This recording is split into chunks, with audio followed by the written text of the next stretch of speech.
എനിക്കും മരണത്തെ ജയിക്കാൻ സാധിക്കണം. മരണം പാടില്ല. എന്നും എനിക്ക് ജീവനോടെ ഇരിക്കാൻ സാധിക്കണം. ഒരിക്കലും എനിക്ക് മരിക്കേണ്ട. അതാണ് ഞാൻ അങ്ങയിൽ നിന്ന് ആഗ്രഹിക്കണമെന്നാ. അയ്യോ, അത് പറ്റില്ല. ഞാൻ പോലും ദിവരാർദ്ധം ആണ്. ദിവരാർദ്ധം 50 വയസ്സ് കഴിഞ്ഞാൽ എനിക്ക് പോലും അത്രേ ആയുസുള്ളൂ. പക്ഷേ ബ്രഹ്മാവിൻ്റെ ഒരു കണ്ണൊന്ന് ചിമ്മി തുറക്കുന്ന സമയം ഇവിടെ 1 വർഷം അത്രേ. ബ്രഹ്മാവിൻ്റെ സത്യലോകത്തിലെ കൺചിമ്മി തുറക്കുന്ന 1 സെക്കൻഡ്, ക്ഷണാർത്ഥം അല്ലെങ്കിൽ ക്ഷണം എന്നൊക്കെ പറയുന്ന ആ നിമിഷം ഇവിടെ 1 വർഷം മനുഷ്യന്മാർക്ക്. അപ്പം നോക്കി നോക്കൂ, ബ്രഹ്മാവിൻ്റെ 100 വർഷം എന്നൊക്കെ പറഞ്ഞാൽ എവിടെ എത്തി? അങ്ങനെ ബ്രഹ്മാവ് 100 വർഷം കഴിഞ്ഞാൽ ബ്രഹ്മാവും പോവും, പിന്നെ പുതിയൊരു ബ്രഹ്മാവ് വരും. ബ്രഹ്മാവ് ഉണ്ടായത് തന്നെ ഭഗവാനിൽ നിന്നാണ്, അല്ലേ? ഭഗവാനിൻ്റെ നാഭിയിൽ നിന്ന് പത്മ, അല്ലേ, സംഭവനായിട്ടാണ്. പത്മം എന്ന് പറഞ്ഞാൽ താമരയിൽ നിന്നാണ് ഉത്ഭവിച്ചിരിക്കുന്നത്. ആത്മയോനി എന്നൊക്കെ പറഞ്ഞ് നമ്മളൊക്കെ പറയാറുണ്ട്. ഏതായാലും ആ ഭഗവാനിലേക്ക് തന്നെ ലയിക്കും.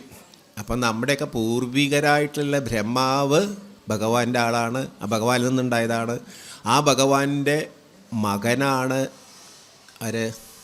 സ്വയംഭൂ മനു. നാരദൻ്റെ കാര്യം പോട്ടെ, സ്വയംഭൂ നമ്മുടെ മുത്തച്ഛനെ പറയണേ. നമ്മൾ മനുഷ്യൻ എന്നൊക്കെ പറയില്ലേ, മനു എന്ന് പറഞ്ഞാൽ ഒരു മനുവിൻ്റെ വംശത്തിൽ പെട്ടതുകൊണ്ടാണ് നമ്മൾ മനുഷ്യന്മാരായതേ. അതാണ്.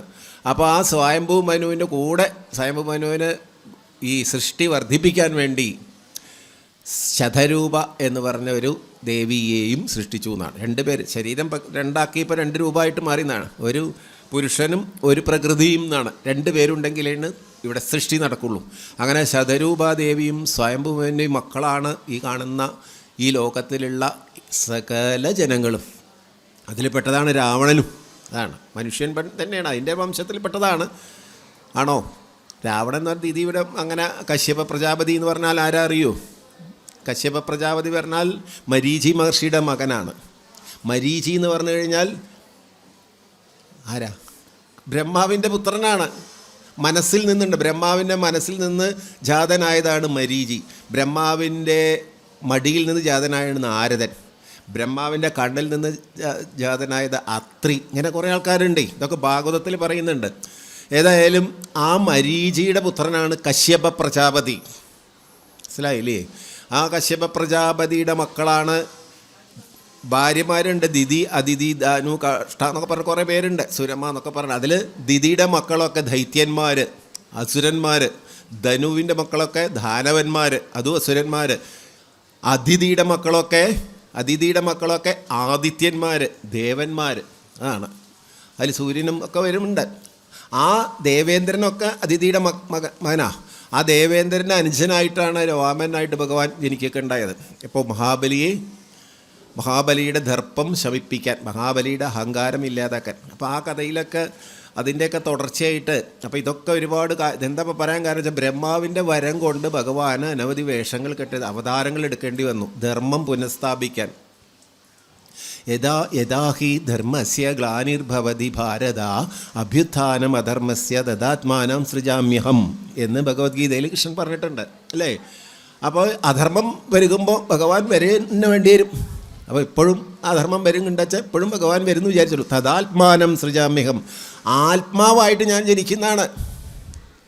നമ്മുടെ ആത്മസ്വരൂപനായിട്ട് ഭഗവാൻ വരും. അപ്പോൾ ഏതെങ്കിലും ഒരു വേഷത്തിൽ ഭഗവാൻ ഉണ്ടാവുമെന്ന് വിചാരിച്ചോളൂ.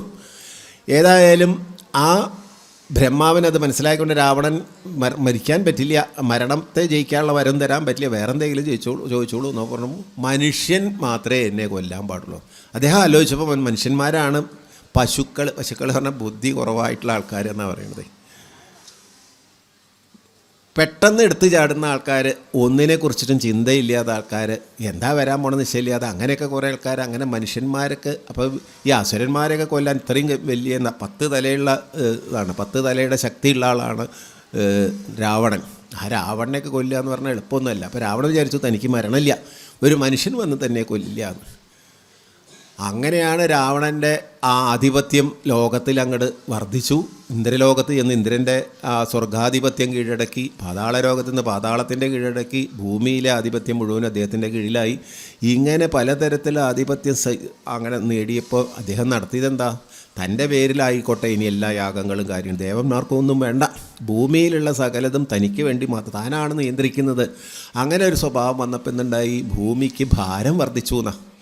ഭൂമിയിൽ നല്ലതൊന്നും വരാണ്ട് സൽക്കാര്യങ്ങളൊന്നും സൽക്കർമ്മങ്ങളോ ഒന്നും ഇല്ലാതെ ആയാൽ ഭൂമി ക്ഷയിക്കും. ഭൂമിയിൽ ധാന്യങ്ങളോ മറ്റുള്ള കാര്യങ്ങളോ യഥാസമയം മഴ പെയ്യാതിരിക്കുക, യഥാസമയം മറ്റുള്ള കാര്യങ്ങൾ, ഇപ്പം നമ്മൾ വർഷം കൂടുതൽ വരിക ഒക്കെ സമയം തെറ്റിയിട്ട് എന്തെല്ലാം നടക്കുന്നു അതൊക്കെ ഭൂമിക്ക് ഭാരം വർദ്ധിക്കുമ്പോഴാണ് പറയുന്നത്.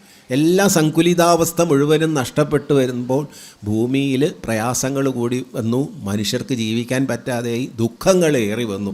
ഈ സമയത്ത് ഭൂമി പശുവിൻ്റെ രൂപം ധരിച്ച ഭഗവാൻ തൻ്റെ പിതാവായിട്ടുള്ള, അല്ലെങ്കിൽ ആ ബ്രഹ്മാവിൻ്റെ അടുത്ത് തന്നെ ചെന്നു എന്നാണ് അല്ലേ, പിതാവാണ്. ആ പിതാവിൻ്റെ അടുത്ത് നിന്ന് ബ്രഹ്മാവ് പറഞ്ഞു, ഞാൻ വരം കൊടുത്തു എന്നല്ലാതെ എനിക്കിപ്പോൾ അതിന്ന് ഒരു പ്രതിവിധി എന്താണെന്ന് ശല്യ, നമുക്ക് പാലാഴി തീരത്ത് പോയിട്ട് ഭഗവാനെ തന്നെ ശരണം പ്രാപിക്കാമെന്ന് പറഞ്ഞിട്ട്, അതൊക്കെ ഇങ്ങനെയാണ്. ആ പാലാഴി തീരത്ത് പോയിട്ട് ശരണം, അതൊക്കെ നേരത്തെ കഴിഞ്ഞ കഥകളാണ്, ഒക്കെ പറഞ്ഞു എന്ന് മാത്രം. ഏതായാലും ആ പണ്ട് കശ്യപ അതിഥി ദമ്പതികളായിട്ടുള്ള ആ സമയത്ത് ഭഗവാനെ ദീർഘമായിട്ട് തപസ് ചെയ്തിട്ട് അനവധി കാലം തപസ് ചെയ്ത് പ്രാർത്ഥിച്ച് പ്രത്യക്ഷീകരിച്ചു. അല്ല, ഭഗവാൻ പ്രത്യക്ഷപ്പെട്ട് എന്താ വരം വേണ്ടെന്ന് ചോദിച്ചപ്പോൾ പറഞ്ഞു, മകനായിട്ട് ജനിക്കണം എന്ന് പറഞ്ഞു. അങ്ങനെയാണ് ആ കശ്യപ പ്രജാപതി ഇപ്പം ഇതിനു മുമ്പ് വാമനായിട്ട് ജനിച്ചു, ഇതാ ഇപ്പോൾ ആരായിട്ട് ജനിക്കണു? രാമനായിട്ട് ഞാൻ ജനിക്കും. അവർക്കൊരു വരം കൊടുത്തിട്ടുണ്ട്, അതിനുള്ളൊരു സമയമായി. അപ്പോൾ അവരിപ്പോൾ അതിഥിയും കശ്യപനും ഇപ്പോൾ ആരാണെന്ന് വെച്ചാൽ ദശരഥനും കൗസല്യാദേവിയാണ്. അവരുടെ മകനായിട്ട് അയോധ്യ രാജ്യത്ത് ഞാൻ ജനിക്കും എന്നൊക്കെ. സൂര്യവംശത്തിലാണ് അവരുള്ളത് ദശരഥൻ. അങ്ങനെ ദശരഥൻ്റെ പുത്രനായിട്ട് ഞാൻ ജനിക്കും. ആ സമയത്ത് രാവണൻ്റെ ക്രൂരകൃത്യങ്ങൾ, രാവണനെ കൊണ്ടുള്ള ശല്യമൊക്കെ ഞാൻ ഇല്ലാതായിക്കൊണ്ട്, രാവണവധം ഞാൻ നടത്തിക്കൊണ്ട് എന്ന് അദ്ദേഹം പറയുകയും ചെയ്തു. അതിനു മുമ്പും അത് കാരണം ഭഗവാൻ എല്ലാറ്റിനും കാരണം എന്തെങ്കിലും ഉണ്ടാവും എന്നുള്ള, ഈ രാവണനെ കൊല്ലാൻ അല്ലാതെ തന്നെ വേറെ കാരണമുണ്ട്. എന്താ? 3 തവണ സംരംഭയോഗത്തിൽ ഞാൻ ജനിച്ച് നിങ്ങളുടെ ശത്രുക്കളായിട്ട് നിങ്ങളെ വധിച്ച് നിങ്ങൾക്ക് വീണ്ടും വൈകുണ്ഠരാജ്യത്തിലേക്ക് തിരിച്ചു വരാമെന്ന് ജയവിജയന്മാർക്ക് പണ്ട് ആര് കൊടുത്തിട്ടുണ്ട് വരം? ഭഗവാൻ കൊടുത്തിട്ടുണ്ട്. കാരണം ജയവിജയന്മാർ ആരെ വേദനിപ്പിച്ചിട്ടുണ്ട്? സനത് കുമാരന്മാരെ അല്ലേ? ബ്രഹ്മാവിൻ്റെ മക്കൾ സനൽകുമാരന്മാർ ഏത് രാജ്യത്തും എല്ലായിടത്തും എപ്പോഴും എവിടെയും ചെല്ലാനുള്ള കഴിവുള്ളവരാണ്, എല്ലാ തരത്തിലുള്ള അറിവുള്ള പാണ്ഡിത്യമുള്ള ആൾക്കാരാണ്. അവർക്ക് ഒന്നിനോടും നിസ്പൃഹരെന്നാണ്, ഒന്നിനോടും ആഗ്രഹമില്ലാത്തവരാണ്, സദാ സന്തോഷവാന്മാരാണ്. അങ്ങനെയുള്ള അവർക്ക് നമ്മളൊക്കെ അങ്ങനെയുള്ള നമുക്ക് എല്ലായിടത്തും സഞ്ചരിക്കാമെന്നാണ്. നമുക്കൊരു സ്ഥലത്തും ഒരു പേടിയും ഭയമൊന്നും ഉണ്ടാവില്ല. അങ്ങനെയുള്ള ആ മാനസപുത്രന്മാരുള്ള സനൽകുമാരന്മാർക്ക് അല്പം വിഷമമുണ്ടായി എന്നാ എവിടെ വൈകുണ്ഠത്തിൽ ചെന്നപ്പോൾ. എന്താ കാരണം? അവരുടെ രൂപം കണ്ടപ്പോൾ രൂപത്തെ മാത്രം ശ്രദ്ധിച്ചു. അവർ കുട്ടികളെ പോലെയാണ്, അവർ ഓടിക്കളിക്കണ പോലെ ഇങ്ങോട്ട് പോയി. അത് കണ്ടപ്പോൾ അവർ തടുത്തു. വൈകുണ്ഠത്തിൽ ഇങ്ങനെയൊന്നുള്ള ആൾക്കാർ വരാറില്ല, നിങ്ങളാരാ അകത്തേക്ക് പോകാൻ? അപ്പോൾ ഇവരും അങ്ങോട്ട് ചോദിച്ചു, വൈകുണ്ഠം എന്ന് പറഞ്ഞാൽ കുണ്ഠതയില്ലാത്ത നാടാണല്ലോ, ഇവിടെ യാതൊരു പ്രയാസവും ഇല്ലാത്ത സ്ഥലമാണ് അല്ലേ, എല്ലാവരും സന്തോഷത്തിലിരിക്കുന്ന സ്ഥലത്തേക്ക് മാത്രമേ വൈകുണ്ഠത്തിലേക്ക് ചെല്ലാൻ തന്നെ പറ്റുക. അങ്ങനെയാണ്. ദുഃഖങ്ങളുള്ളവരൊന്നും അങ്ങോട്ട് ചെല്ലില്ല. അല്ലെങ്കിൽ അസൂയ, മറ്റുള്ളവർ മാത്സര്യം, ക്രോധം, ഇല്ല, ഇതൊക്കെ ഉണ്ടെച്ചാൽ അങ്ങോട്ട് പോകാൻ പറ്റില്ല. അപ്പോൾ പിന്നെ ഈ എന്താ പറയുക, ഈ വൈകുണ്ഠ രാജ്യത്തിൽ നിങ്ങൾക്ക് എങ്ങനെ തോന്നിയത്? അല്ല, ഇവിടെ ഒരു സെക്യൂരിറ്റിയുടെ ആവശ്യമൊന്നും ഇല്ല എന്നർത്ഥം. കാരണം എല്ലാവരും സൽഗുണ സമ്പന്നരായിട്ടുള്ള ആൾക്കാരാണ്, ഭഗവാന്റെ പാർഷദന്മാരായിട്ടിരിക്കുന്ന ആൾക്കാരാണ് അല്ലേ. അങ്ങനെ ഇരിക്കുന്ന ആൾക്കാരിൽ പരസ്പരം മത്സര്യം, ഈർഷ്യ, കോപം അതൊന്നും ഉണ്ടാവില്ല. സാധാരണ മനുഷ്യന്മാർക്ക് ഉണ്ടാവുന്ന യാതൊരു തരത്തിലുള്ള പ്രയാസങ്ങളും ഉണ്ടാവില്ല. പിന്നെ നിങ്ങൾ എന്ത് കണ്ടിട്ടാ എന്നെ തടുത്തത്? അപ്പം നിങ്ങൾ ഇവിടെ ഇരിക്കാൻ യോഗ്യരല്ല, അസുരവംശത്തിൽ പോയി ജനിക്കേണ്ട ആൾക്കാരാണ് എന്ന് അവർ പറഞ്ഞു. അപ്പോഴാണ് മനസ്സിലായത് ഇവർ സാധാരണക്കാരല്ല, പറഞ്ഞതൊക്കെ സത്യമാണ്. ഞങ്ങൾക്ക് അങ്ങനെ എന്തേ തോന്നിയെന്നാ. അപ്പം അത് തോന്നിപ്പിക്കുന്നത് ഭഗവാൻ തന്നെയാണ്. നമ്മുടെ ഉള്ളിൽ നല്ലതും ചീത്തതൊക്കെ എന്താ ചില കാരണങ്ങൾ ഭൂമിയിൽ ജനിച്ച് മനുഷ്യർക്ക് നല്ലത് ഏത് ചീത്തത് ഏത് എന്നൊക്കെ മനസ്സിലാക്കി കൊടുക്കണമെങ്കിൽ, സൽപ്രവൃത്തി ഏത് ദുഷ്പ്രവൃത്തി ഏത് ഇതൊക്കെ മനസ്സിലാക്കണം വെച്ചാൽ, അത് ദുഷ്പ്രവൃത്തി ഉണ്ടെങ്കിലേ സൽപ്രവൃത്തി എന്താണെന്ന് വെച്ചിട്ടുണ്ടാവുള്ളൂ അല്ലേ. എങ്ങനെ ഈശ്വരനെ പൂജിക്കണം, എന്താണ് ഈശ്വരൻ, എന്താണ് ഈ ദൈവം, എന്താണ് ക്ഷേത്രം, ഇതൊക്കെ മനസ്സിലാക്കണം വെച്ചാൽ അതിനനുസരിച്ചുള്ള കാര്യങ്ങളൊക്കെ ഇവിടെ ഉണ്ടാവണം. മനുഷ്യർക്ക് ഇതിലൊന്നും ഒരു പ്രശ്നമൊന്നും ഇല്ലെങ്കിലും ഒന്നും ഉണ്ടാവില്ല. അപ്പോൾ അതിന് വേണ്ടിയിട്ട് ഭഗവാൻ തന്നെ നിശ്ചയിച്ചിട്ടുള്ളതാണ് ചില നാടകങ്ങൾ, ചില കളികൾ, ലീലകൾ. അങ്ങനെയാണ് അവർ ആ ശാപം നേടി. അപ്പോൾ ഭഗവാൻ തന്നെ പറഞ്ഞു, നിങ്ങൾ ചെയ്ത് തെറ്റായിരുന്നു. കാരണം ഇവരെ എന്ത് ചെയ്യാൻ പാടില്ല, തടുക്കാൻ പാടില്ലാത്തതായിരുന്നു. ഏതായാലും തടുത്തു പോയില്ലേ, ഇനിയിപ്പോൾ എന്താ ചെയ്യുക? നിങ്ങൾ ഭൂമിയിൽ ജനിക്കുക അസുരന്മാരായിട്ട് നിങ്ങളിപ്പോൾ ഇവിടെ ആയതുകൊണ്ട്, വൈകുണ്ഠത്തിലായതുകൊണ്ട് ശ്രേഷ്ഠന്മാരായിട്ട് തന്നെ ജനിക്കുള്ളൂ. അനവധി കാലം ആയുസ്സോടുകൂടി ഇരിക്കണം എന്നുണ്ടോ? എന്നാൽ ഒരുപാട് കാലം കഴിഞ്ഞിട്ട് ഇങ്ങോട്ട് വരാൻ പറ്റുള്ളൂ. അതാ പെട്ടെന്ന് വരണം എന്നുണ്ടോ? ഞങ്ങൾക്ക് പെട്ടെന്ന് ഇവിടെ നിന്ന് പോകാൻ ഇഷ്ടമില്ല. ഈ വൈകുണ്ഠത്തു നിന്ന് ഒരു നിമിഷം പോലും വിട്ടു നിൽക്കാൻ ഇഷ്ടമില്ല. ഞങ്ങളുടെ തെറ്റ് അപരാധം ഭഗവാനെ അവിടെ നിന്ന് പൊറുക്കണം എന്നൊക്കെ പറഞ്ഞ് ഭഗവാൻ പറഞ്ഞു, ശരി, നിങ്ങൾക്ക് 3 ജന്മം എടുക്കേണ്ടി വരും ഭൂമിയിൽ. അപ്പോഴൊക്കെ എൻ്റെ ശത്രുക്കളായിട്ടാണ് ജനിക്കുക. പക്ഷേ സദാ എന്നെ തന്നെ ചിന്തിക്കും സംരംഭയോഗത്തിൽ. കാരണം ദേഷ്യഭാവത്തിൽ എന്നെ തന്നെ ചിന്തിച്ചതുകൊണ്ട് എന്നിലേക്ക് നിങ്ങൾ വരും ചെയ്യുമെന്ന് പറഞ്ഞു. അങ്ങനെയാണ് ആദ്യം തന്നെ ഹിരണ്യാക്ഷനും ഹിരണ്യകശിപുവായിട്ടും, രണ്ടാമത് രാവണനും കുംഭകർണനായിട്ടും, മൂന്നാമത് ശിശുപാലനും ദന്തവക്തരനുമായിട്ട് ആ ജന്മം എന്നൊക്കെ പുരാണങ്ങൾ ഇതൊക്കെ എഴുതി വെച്ചിട്ടുള്ള മഹാന്മാരായിട്ടുള്ള ആചാര്യന്മാർ, വ്യാസരാണല്ലോ ഇതൊക്കെ എഴുതിയത്. എത്ര എല്ലാം പരസ്പരം കൂട്ടിയിണക്കിയിട്ടാണ് എല്ലാ കാര്യങ്ങളും എഴുതിയിട്ടുണ്ട്. അപ്പോൾ നമ്മൾക്ക് മനസ്സിലാവുന്ന തരത്തിൽ, നമ്മൾക്ക് വിശ്വാസം വരുന്ന തരത്തിൽ എല്ലാ കാര്യങ്ങളും എഴുതി വച്ചിട്ടുണ്ട്. അപ്പോൾ ഇനിയിപ്പോൾ പറയാൻ പോണത് മനുഷ്യനായിട്ട് ജനിക്കാം എന്ന് പറഞ്ഞാൽ മനുഷ്യന്മാർക്ക് എന്താ മനുഷ്യൻ എന്നുള്ളതാണ് അല്ലേ. മനുഷ്യനായിട്ട് ജനിച്ചാൽ മനുഷ്യനാവണ്ടേ? മനുഷ്യനായി കഴിഞ്ഞാൽ എന്താ ഉണ്ടാവും? നമ്മളെപ്പോലുള്ള ആൾക്കാരല്ലേ മനുഷ്യന്മാരൊക്കെ. പെട്ടെന്ന് എന്തെങ്കിലും കേട്ടാൽ നമുക്ക് വിഷമമാണ് അല്ലേ. നമ്മളെന്തെങ്കിലും നല്ലത് ചെയ്യാൻ വിചാരിച്ചു കഴിഞ്ഞാൽ വേറെ ആൾക്കാരെ അത് മുടക്കണമെന്ന് കേട്ട് കഴിഞ്ഞാൽ പിന്നെ അവരോട് നമുക്ക് ദേഷ്യം ഉണ്ടാവും. അല്ല, നമ്മളിങ്ങനെ ആഗ്രഹിച്ചിരിക്കുകയാണേ. അടുത്ത മാസം കാശിയൊക്കെ സന്ദർശിക്കാൻ ഒരു അവസരം കിട്ടി, എന്നെ കൊണ്ടുപോകാമെന്ന് പറഞ്ഞിട്ടുണ്ട്. അതിന് ഫ്ലൈറ്റൊക്കെ ബുക്ക് ചെയ്തിട്ടൊക്കെ റെഡി ആയിട്ടുണ്ട്. ഇപ്പോൾ സന്തോഷത്തിലിരിക്കുന്ന സമയത്താണ് ആ ചെയ്ത ആളുടെ അടുത്ത് നിന്ന് വേറെ ആൾ എന്ന് പറയും, അയാളൊക്കെ എന്തിനാണ് കൊണ്ടുപോകണം? 10 പൈസയ്ക്ക് ഉപകാരം ചെയ്യാത്ത ആളാണ്, ഒരു തീരെ ഭക്തിയില്ല, നിങ്ങൾ അയാളൊക്കെ വിളിച്ച് കൊണ്ടുപോകേണ്ട കാര്യം. നമ്മളോട് ദേഷ്യമുള്ള ഒരാൾ അയാളോട് പറഞ്ഞു കൊടുത്തു എന്ന് വിചാരിക്കുക. ഇത് കേട്ടു അയാൾ. കേട്ടാൽ എന്താ ഉണ്ടാവുക? എന്നാൽ വേണ്ട, അയാളെ ടിക്കറ്റാ മാറ്റി. അപ്പം നമ്മളിത് വിശ്വസിച്ചിട്ട് അവിടെ ചെന്നിട്ട് നമുക്ക് പോവാം, നാളെയല്ലേ? ഇല്ല, എപ്പം ഞാൻ പോണില്ല, നമുക്ക് പിന്നെ ആവാം. എത്ര ഉണ്ടാവും? വിഷമം ഉണ്ടാവില്ലേ? പിന്നെ മനസ്സിലായി അവർ വേറെ ആൾക്കാരും കൂട്ടി പോയി, ഇദ്ദേഹത്തെ കൊണ്ടുപോയില്ല എന്ന്. അപ്പോൾ വിഷമം ഉണ്ടാവില്ലേ? അപ്പോൾ നമുക്ക് വിഷമം ഉണ്ടായി എന്ന് മാത്രമല്ല, എന്താ ഇത് കാരണം എന്ന്. അപ്പോഴാണ് ഇന്ന ചില ആൾക്കാർ, അപ്പോൾ അവരോട് ദേഷ്യമായി. ഇങ്ങനെ പരസ്പരം മത്സരഭാവവും ക്രോധഭാവവും വിഷമങ്ങൾ, ഉറക്കം വരായിക, എന്തൊക്കെ ആഗ്രഹിച്ച ഒന്നും നടക്കണില്ല. ഇങ്ങനെയല്ലേ ജീവിതത്തിൽ പല കാര്യങ്ങൾ, ഇത് നിസ്സാരം, പല കാര്യങ്ങളും ഇങ്ങനെ ലോകത്തിൽ നടന്നുകൊണ്ടേയിരിക്കും. മനുഷ്യന്മാർക്ക് ഒരു തരത്തിലുള്ള സമാധാനവും എപ്പോഴും ഇല്ല. ഒരിക്കൽ ഒരു വലിയ പട്ടണത്തിൽ ഒരാൾ നല്ലൊരു പന്തൊക്കെ നല്ല എണ്ണയൊക്കെ ഒഴിച്ച് നന്നായിട്ട് കത്തിച്ചിട്ട് അങ്ങോട്ട് ഓടുക, അത്ര റോട്ടിൽ കൂടെ അങ്ങനെ അങ്ങോട്ടും ഇങ്ങോട്ടും ഓടുക.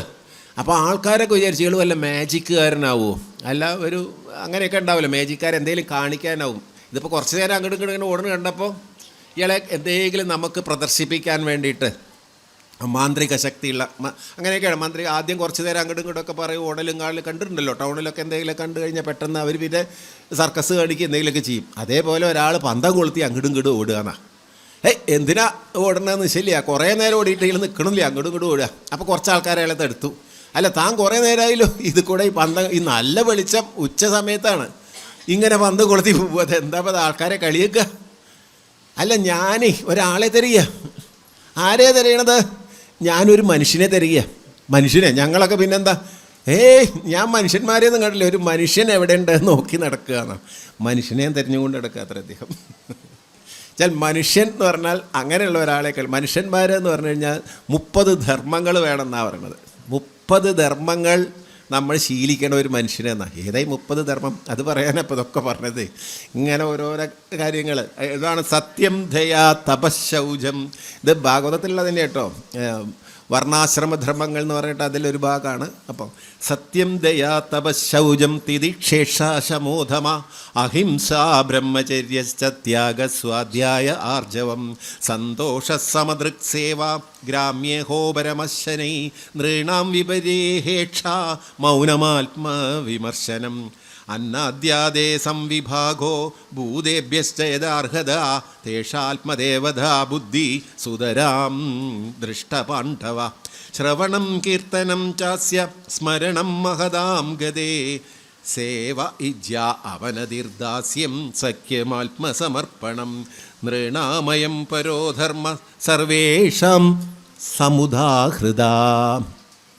നൃണാമയം പരമോധർമ്മ, മനുഷ്യന്മാർക്ക് പരമമായുള്ള ധർമ്മം ഇതൊക്കെയാണ്. എത്ര ധർമ്മം, അതൊക്കെ നമ്മളുണ്ടോ പാലിക്കണല്ലേ? ഇതിൽ ചിലതൊക്കെ നമ്മൾ കേട്ടിട്ടുണ്ട്. നവധാഭക്തി, അതിൽ തോന്നുന്നു പറഞ്ഞില്ലേ, ശ്രവണം, കീർത്തനം, വിഷ്ണു സ്മരണം, പാദസേവനം, അതൊക്കെ ഉണ്ട്. അതിന് പുറമേ എന്നാ സത്യം, സത്യം വേണമെന്നാണേ അല്ലേ? സത്യം അത് നമ്മൾ കേട്ടിട്ടൊക്കെ ഉണ്ട്. സത്യം, എത്ര സത്യം പറഞ്ഞു, അമ്മയെ തന്നെ സത്യം, അച്ഛനെ തന്നെ സത്യം, അങ്ങനെ തന്നെ ഇങ്ങനെ സത്യം സത്യം പറയും. പക്ഷേ സത്യം എന്ന് പറഞ്ഞാൽ ആ വാക്കിനൊരു വിലയില്ലേ ഉണ്ടായിരിക്കണം. പറച്ചിലേ ഉള്ളൂ. ഒക്കെ പറയലൊക്കെ എന്തൊക്കെ പറയുന്ന, പക്ഷേ സത്യം എന്നുള്ള ഒരു വാക്ക് പറഞ്ഞാൽ അത് സത്യമായിരിക്കണം എന്നാണ് എന്നും നിലനിൽക്കുന്നത്. എപ്പോഴും ലോകാവസാനം ഉണ്ടായാലും മാറ്റമില്ലാതെ എന്നും ഒരേപോലെ നിലനിൽക്കുന്നത് എന്തോ അതാണ് സത്യം. മാറ്റമില്ലാത്ത വസ്തു, നശിക്കാത്ത വസ്തു, ചിരഞ്ജീവിയായിട്ടുള്ളത്, എന്നും ഒരേപോലെ തിളങ്ങുന്ന പ്രകാശിക്കുന്ന എന്തെങ്കിലും ഉണ്ടോ അത് മാത്രമാണ് സത്യം. അപ്പോൾ നമ്മൾ മനുഷ്യന്മാർ സത്യമാണ്. ഇപ്പോൾ കാണുന്നത്, കണ്ണിൻ്റെ മുമ്പിൽ കാണുന്നതൊക്കെ സത്യമാണെന്ന് നമ്മൾ വിചാരിച്ചു കഴിഞ്ഞാൽ അതൊക്കെ മിഥ്യയാണ്. ആണോ? ആണല്ലോ അല്ലേ? ഇന്ന് കാണുന്നതൊക്കെ നാളെ ഉണ്ടാവില്ല. പൂന്താൻ എഴുതിയിട്ടുണ്ട്, എത്ര ആൾക്കാർ എഴുതിയിട്ടുണ്ട് അല്ലേ? 2-4 ദിനം കൊണ്ടൊരുത്തനെ തണ്ടിലേറ്റി നടക്കുന്നതും ഭവാൻ, ഇങ്ങനെയൊക്കെ അല്ലേ? അപ്പോൾ ഇന്നിപ്പോൾ മനുഷ്യനായിട്ട് നാളെ പെട്ടെന്നൊരു ഹാർട്ട് അറ്റാക്കോ എന്തെങ്കിലും വന്നു, അവിടെ അയാൾ ഇന്നലെയും കൂടി കണ്ട് സംസാരിച്ചാണല്ലോ, കാണാനില്ല, പോയി, ഇത്രയേ ഉള്ളൂ. എത്ര ആൾക്കാർ ഇവിടെ ഉണ്ടായി, എത്ര ആൾ. ഇപ്പം ഞാനവിടെ രാമായണം വായിക്കുന്നുണ്ട് കാലത്തേ, ഒരു അമ്പലത്തിലേ, കുറേ കാലമായി തുടങ്ങിയിട്ട്. അപ്പോൾ ഒരു നൃത്തത്തിൽ എന്നെ കൊണ്ട് തന്നെ വായിപ്പിക്കണം എന്നാ. അത് ശരി. ഇപ്പോൾ വായിക്കുന്ന സമയത്ത് കഴിഞ്ഞ തവണ കണ്ട ആ ഒരു 4-5 പേരെ കാണാനില്ല. അവരൊക്കെ ദിവസം വന്ന് തൊഴുത്ത് വരും, കൃഷ്ണൻ, അവരൊക്കെ മരിച്ചുപോയി. എന്താ ചെയ്യുക? ഇങ്ങനെയാണ്. അല്ല, നമ്മളും ഒരു ദിവസം പോലോ, എപ്പോഴാണെന്ന് ശല്യ അല്ലേ? ഇങ്ങനെ എത്ര ആൾക്കാരെ കാണണു, ഇല്ലേണ്ടേ ആവണു. അപ്പം മനുഷ്യന്മാർക്ക് മാറ്റം സംഭവിച്ചുകൊണ്ട്, പിന്നെ ചെറുപ്പത്തിൽ നമ്മൾ കുട്ടികളായിരുന്നു, ഇപ്പം മാറി വയസ്സായി ജരാതരയൊക്കെ വന്നു അല്ലേ? പല രൂപങ്ങൾ ഇങ്ങനെ മാറി. ചില ഒരു പ്രത്യേക പ്രായത്തിൽ നല്ല എല്ലാവരും പിന്നാലെ നടന്നായിരുന്നു, കാരണം നല്ല സൗന്ദര്യം എന്നൊക്കെ പറഞ്ഞു. പിന്നെ വയസ്സായപ്പോൾ ആരും ഇല്ല. ഇതൊക്കെ നമ്മളതിലൊക്കെ ഭ്രമിക്കുക, ഇതെന്നുണ്ടെന്ന് വിചാരിച്ചിട്ടാണ്. അതിലാണ് ഇതൊക്കെ മാറണം എന്നുണ്ടാച്ചാന്നാണ് കുട്ടികളും യൗവനയുക്തന്മാരായിട്ടുള്ള അല്ലെങ്കിൽ വിദ്യാഭ്യാസത്തിലേക്ക് കടന്നു വരുന്ന ആൾക്കാരൊക്കെ കേൾക്കേണ്ടതാണ്. നമ്മളെപ്പോലുള്ള ആൾക്കാർക്ക് ഇനി കേട്ടിട്ട് വലിയ കാര്യമൊന്നുമില്ല അർത്ഥം. അല്ല, കാര്യം ഉണ്ടോ വെച്ചാൽ കുറച്ച് സമാധാനമൊക്കെ ഉണ്ടാവും, വീട്ടിലെ പ്രശ്നങ്ങളൊക്കെ അതൊക്കെ ഒഴിവാക്കാം. പക്ഷേ കേൾക്കേണ്ടത് ചെറുപ്പം മുതൽ ഇനിയും പലതരത്തിലുള്ള പ്രയാസങ്ങളും ഇൻ്റർവ്യൂകളും ഒക്കെ അഭിമുഖീകരിക്കേണ്ടി വരുന്ന യുവജനങ്ങളല്ലേ ഇതൊക്കെ കേൾക്കേണ്ടത്. അവരല്ലേ മനസ്സ് ശക്തിപ്പെടുത്തേണ്ടത്, അവർക്കല്ലേ ഈ ദുരിതങ്ങളിൽ നിന്നൊക്കെ മോചനം വേണ്ടത്. അല്ലെങ്കിൽ എന്താ ഉണ്ടാവുക? നിസ്സാര കാര്യത്തിന് വലിയ ബിൽഡിങ്ങിൻ്റെ മീതെ നിന്ന് കീഴ്പ്പെട്ട് വീണും മരിച്ചു എന്നാ ഡോക്ടർ ഭാഗം പഠിക്കുന്ന ആൾക്കാർ, അല്ലെങ്കിൽ എൻജിനീയർ, ഇങ്ങനെ വലിയ നമ്മളൊക്കെ വലിയ വിവരം ഉണ്ടെന്ന് വിചാരിക്കുന്ന ആൾക്കാർക്കൊന്നും ഒരു വിവരമില്ല മനസ്സിലാവും. കാരണം നിസ്സാര കാര്യത്തിന് വിഷമം, മനസ്സിനെ ജയിക്കാൻ പറ്റാത്ത ആൾക്കാർക്കൊക്കെ മനുഷ്യൻ എന്നുള്ള പേര് കൊടുക്കാൻ പറ്റില്ല. മനസ്സിനുള്ളിൽ ദൈവമിരുന്നാൽ മനുഷ്യനും ദൈവവുമൊന്ന്. മനസ്സിനുള്ളിൽ മഹിമകൾ വന്നാൽ മഹേശ്വരൻ വരുമെന്ന്, മണികണ്ഠൻ വരുമെന്ന്. ഇതൊക്കെ ദിവസം കേൾക്കും നമ്മൾ പാട്ട്, പക്ഷെ നമ്മളത് ആലോചിക്കില്ല. നമ്മുടെ ഉള്ളിൽ ആ ഈശ്വരനെ നമ്മൾ പ്രതീക്ഷിക്കണ്ടേ? വേണം. അപ്പം അതിന് വേണം ഈശ്വര ഗുണങ്ങളുള്ള കാര്യങ്ങൾ നമ്മളും ആവർത്തിക്കണം എന്നാണ്. ഈശ്വരൻ എന്ന് പറഞ്ഞാൽ, ഭഗവാൻ എന്ന് പറഞ്ഞാൽ 6 ഗുണങ്ങളാത്ര പ്രധാനം. ഐശ്വര്യസ്യ സമഗ്രസ്യ ധർമ്മസ്യ യശശ്രിയ ജ്ഞാനവൈരാഗ്യാദി ഷണ്ണഹ എന്നാണ്. അപ്പോൾ 6 ഗുണങ്ങളായി. ഐശ്വര്യം, സമഗ്രമായിട്ടുള്ള ഐശ്വര്യം, കണ്ടാൽ മുഖത്ത് നോക്കിയാൽ തന്നെ ചൈതന്യം വർദ്ധിക്കുന്നാൽ ഒരു പ്രകാശം തോന്നുക, അതാണ് ഈ ഐശ്വര്യം എന്നൊക്കെ പറയണത്. വിഷമങ്ങളൊന്നും ഇല്ലാതിരിക്കുന്ന ആളുടെ മുഖത്ത് നോക്കിയാൽ, മുഖം മനസ്സിൻ്റെ കണ്ണാടി ഇതല്ലേ, മനസ്സിൽ പരാതി ദുഃഖങ്ങളുള്ള ആൾക്കാരുടെ മുഖം എപ്പോഴും ഒരു വിഷണ്ണഭാവമാവും. എന്താ അങ്ങനെ തലതാഴ്ത്തിരിക്കണേ, എന്താ ഒരു വിഷമം നമ്മൾ ചോദിക്കില്ലേ? പ്രശ്നമൊന്നുമില്ല, എനിക്കൊരു പ്രശ്നമൊന്നുമില്ല, പക്ഷെ പറയലേ ഉള്ളൂ. നമുക്ക് കണ്ടാലേ എന്തോ പ്രശ്നമുണ്ട് അല്ലേ? കുറേ ചോദിച്ചാൽ പറയും, അതെ ഞാനെന്ന് അവൾ എന്നോട് അങ്ങനെ പെരുമാറാൻ പാടില്ല. അത് സ്വന്തം ഭാര്യയെ കുറിച്ചിട്ടൊക്കെയാവും പറയണ്ടാവുക. ഇങ്ങനെയുള്ള നിസ്സാര കാര്യത്തിൽ ഇങ്ങനെ ദുഃഖിച്ചുകൊണ്ടിരിക്കുക. മനസ്സിൽ എന്താ വിഷമിച്ചാൽ അത് മുഖത്ത് കാണുന്നുള്ള, അങ്ങനെയാണല്ലോ. ഇങ്ങനെ മനസ്സിൽ നമ്മൾ അതൊക്കെ മാറ്റിയിട്ട് ഈശ്വര ചൈതന്യത്തെ കൊണ്ടുവച്ചാൽ ഭഗവാനെ തന്നെ വേണം. അപ്പോൾ ആ ഐശ്വര്യം നമ്മുടെ മുഖത്ത് വേണം. ആ ഐശ്വര്യം നമുക്കുണ്ടെങ്കിൽ പിന്നെ ഈശ്വരൻ തന്നെയാണ്. അത് മാത്രമല്ല, ധർമ്മം വേണം. അതിലാപ്പോൾ ഈ 30 ധർമ്മം, അയ്യോ 30 ധർമ്മമൊക്കെ എങ്ങനെ പറ്റി? ഏതെങ്കിലും ഒരു ധർമ്മം 4 കാലുകളൊക്കെ ധർമ്മത്തിന് വരണം. അതൊക്കെ കുഴപ്പമില്ലാന്ന്. പക്ഷേ 4 കാല് പറയണത് ഇതൊക്കെ വേണമെന്നാണ്. നോക്കൂ, സത്യം പറഞ്ഞു കഴിഞ്ഞു. ദയ വേണ്ടേ? എല്ലാവരും ദയ എന്ന് പറഞ്ഞാൽ ഒരാൾ എന്തെങ്കിലും ചോദിച്ചാൽ സന്തോഷമായിട്ട് മറുപടി പറയുക, ദേഷ്യപ്പെട്ട് പറയാതിരിക്കുക. ചിലപ്പോൾ ശ്രദ്ധിക്കുകയില്ല ചിലവർ. അല്ല, ഈ ബസ് അങ്ങോട്ട് പോവോ, നമ്മളറിയാതെ ചോദിക്കുകയാണ്. അത് വേറെ ആരോടും ചോദിച്ചു നോക്കുക. ഇയാൾക്ക് നിശ്ചയില്ല, അതെ എനിക്കറിയില്ല കേട്ടോ, ഇന്നാളോട് നമുക്കൊരു സന്തോഷം ഉണ്ടാവുമല്ലോ അല്ലേ, എന്നിട്ട് ചോദിക്കേണ്ടിയിരുന്നില്ല അയാൾ. കാരണം മൂപ്പര് ദുഃഖത്തിലിരിക്കുകയാണ്, വേറെന്തോ കാര്യം ആലോചിക്കുക. ഇങ്ങനെ മനുഷ്യന്മാരൊന്നും പരസ്പരം ദയ ഇല്ലാത്ത ആൾക്കാരാണെന്നാണ്. അല്ലെങ്കിൽ വെറുതെ ഒരു നായ അതിനെ പോയിട്ട് പട്ടി അതിനെ പോകണ്ട കടലെടുത്തിട്ട് എറിഞ്ഞ് അത് കടിക്കാൻ വരുന്നു വിചാരിച്ചിട്ടാണ്. അപ്പോൾ അതെന്തുണ്ടായി? ഇപ്പം വെറുതെ നടക്കുന്ന ആൾക്കാരെയൊക്കെ ഇങ്ങോട്ട് കടിക്കാൻ പറ്റുമല്ലോ. കാരണം ഇവരൊക്കെ ഇവരൊക്കെ നമ്മളെ ഉപദ്രവിക്കണമെന്ന് വിചാരിക്കണം അല്ലേ? മൃഗങ്ങൾക്ക് പേടിയായി. നമ്മളൊക്കെ അവരെ എപ്പോഴും ഉപദ്രവിച്ചുകൊണ്ട് അവർക്ക് തിരിച്ച് നമ്മളോട് ഭയങ്കര പേടിയായി. കാരണം നമ്മൾ അവരെ ഉപദ്രവിക്കാൻ അതിനു വേണ്ടി ദിവസം ഈ പേ പിടിച്ച് കുറേ ആൾക്കാർ അങ്ങനെ എന്താ വെച്ചാൽ വാസ്തവത്തിലെല്ലാം നമ്മളെക്കാളും ദയുള്ള ആൾക്കാരാണ് അവരൊക്കെ. അങ്ങനെയല്ലേ പറഞ്ഞിട്ടുള്ളത്? അതെ, നായ്ക്കളൊക്കെ വലിയ ദയാണ്. പക്ഷേ എന്താ വെച്ചാൽ നമ്മൾ അവരെ ഉപദ്രവിക്കാൻ തുടങ്ങിയപ്പോൾ അവരും ഇങ്ങോട്ട് ഉപദ്രവിക്കാൻ തുടങ്ങി. ഭക്ഷണമൊന്നും കൊടുക്കാണ്ടായപ്പോൾ അവർ തോന്നിയ പോലെയായി. അങ്ങനെയല്ലേ? അപ്പോൾ ദയ വേണം. മൃഗങ്ങളോടും മനുഷ്യരോടും മറ്റുള്ളവരോടും ഒക്കെ ദയ വേണം. മരങ്ങളോടും വേണം എന്നാണ്. നമ്മുടെ ചുറ്റുമുള്ള എല്ലാവരോടും ദയ വേണം. പിന്നെന്താ? തപസ്, ഏകാഗ്രത വേണമെന്ന്. ഒരു കാര്യം പറഞ്ഞു കഴിഞ്ഞാൽ അത് മനസ്സിൽ ഏകാഗ്രമായിട്ട് ഉൾക്കൊള്ളാൻ. ഏകാന്തത്തിൽ സംസാരിച്ചു എന്നൊക്കെ നമ്മൾ കേൾക്കാം അല്ലേ? ഏകാന്തം എന്ന് പറഞ്ഞാൽ ഒറ്റയ്ക്ക് ഇരുന്നതെന്നർത്ഥം. ഒറ്റയ്ക്കിരുന്ന വേറെ ചിന്തകളൊന്നുമില്ല. അനന്യ ചിന്തയന്തോ മാം യേജന പര്യുപാസതേ തേഷാം നിത്യാഭിയുക്താനാം യോഗക്ഷേമം വഹാമ്യഹം. എൻ്റെ ഗുരു ചൈതന്യ സ്വാമിയാണ്. അദ്ദേഹം എപ്പോഴും തമാശയൊക്കെ പറയുന്ന ആളാണ്. അദ്ദേഹം പറയും, തോമസിനെ കുറിച്ചും പറഞ്ഞിട്ടുണ്ട്, അനന്യ ചിന്തയൻ തോമാന്നാണ് അവര്. അങ്ങനെ ഇത് കേട്ട് കഴിഞ്ഞാൽ നമുക്ക് അതെന്താന്നുള്ളത് പിന്നെ ഇങ്ങനെ ശ്രദ്ധിക്കാൻ തോന്നും. അപ്പം അത് പഠിക്കും. അതിന് വേണ്ടിയിട്ടാണ് ഈ തമാശയൊക്കെ പറയണതേ. മൂപ്പരൊക്കെ സംസ്കൃതം അത്ര തരാം. അതുകൊണ്ട് ചിന്തയന്തോ മാം എന്നാണ്. അപ്പം തോമയെന്നല്ലാതെ അനന്യമായിട്ടുള്ള എന്നുവെച്ചാൽ അന്യഭക്തി കൂടാതെ ആരാണോ എന്നെ തന്നെ ചിന്തിക്കുന്നത്, ഞാൻ മറ്റൊന്നിലേക്കൊന്നും മനസ്സ് പോവാതെ ഭഗവാനിൽ തന്നെ മനസ്സ്. ഇപ്പോൾ ഗുരുവായൂർ നിൽക്കാച്ചാലും ദോശയെക്കുറിച്ചാണ് ചിന്തിക്കണച്ചാലോ, ഇത് കഴിഞ്ഞിട്ട് വേണം മസാല ദോശ കഴിക്കാൻ. അല്ല, കുട്ടി പറഞ്ഞേ, പേരക്കുട്ടി ഒപ്പം നിർത്തിയിട്ടുണ്ട് നമുക്ക് തുണയ്ക്ക്. അമ്മമ്മേ, എനിക്ക് എന്നെ ഹോട്ടലിൽ പോയിട്ട് മസാല ദോശ വാങ്ങി തരില്ലേ? ആ മസാല ദോശ നല്ല ദോശയാണോ അവിടുത്തെ? അതെ. പിന്നെ അതായി ഭഗവാനെ ബാധിച്ചു കൊണ്ടിരിക്കുന്ന സമയത്ത് ദോശയെക്കുറിച്ചാണ് പിന്നെ ചിന്ത അല്ലേ? അപ്പോൾ നമ്മുടെ ചിന്ത അങ്ങനെ മാറിക്കൊണ്ടേയിരിക്കും. കുട്ടികൾ പിന്നെ മാറിക്കൊണ്ടിരിക്കും. നമുക്കെന്തിനാ മാറണത്? നമ്മളപ്പോഴും കൃഷ്ണ കൃഷ്ണ എന്ന് വിളിച്ചുകൂടെ? നാരായണ ഇവിടെ നല്ലൊരു ദോശ നാരായണ അവന് കൊടുക്കണേ എന്ന് പറഞ്ഞാൽ മതി. അപ്പോൾ നാരായണൻ വിചാരിച്ചാൽ കൊടുത്തോളും. ഏത് ദോശ കഴിച്ചാലും ഭഗവാന്റെ കാരുണ്യം അതൊക്കെ എന്തുണ്ടാവും? രുചി ഉണ്ടാവുന്ന. നമ്മൾ മനസ്സിൽ ഭഗവാനെ നിന്ദിക്കുക അല്ലെങ്കിൽ ഭഗവാനിൽ വിശ്വാസം ഇല്ലെങ്കിൽ ഏത് ഹോട്ടലിൽ ചെന്ന് എന്ത് കഴിച്ചാലും നമുക്ക് രുചി ഉണ്ടാവില്ല എന്ന്.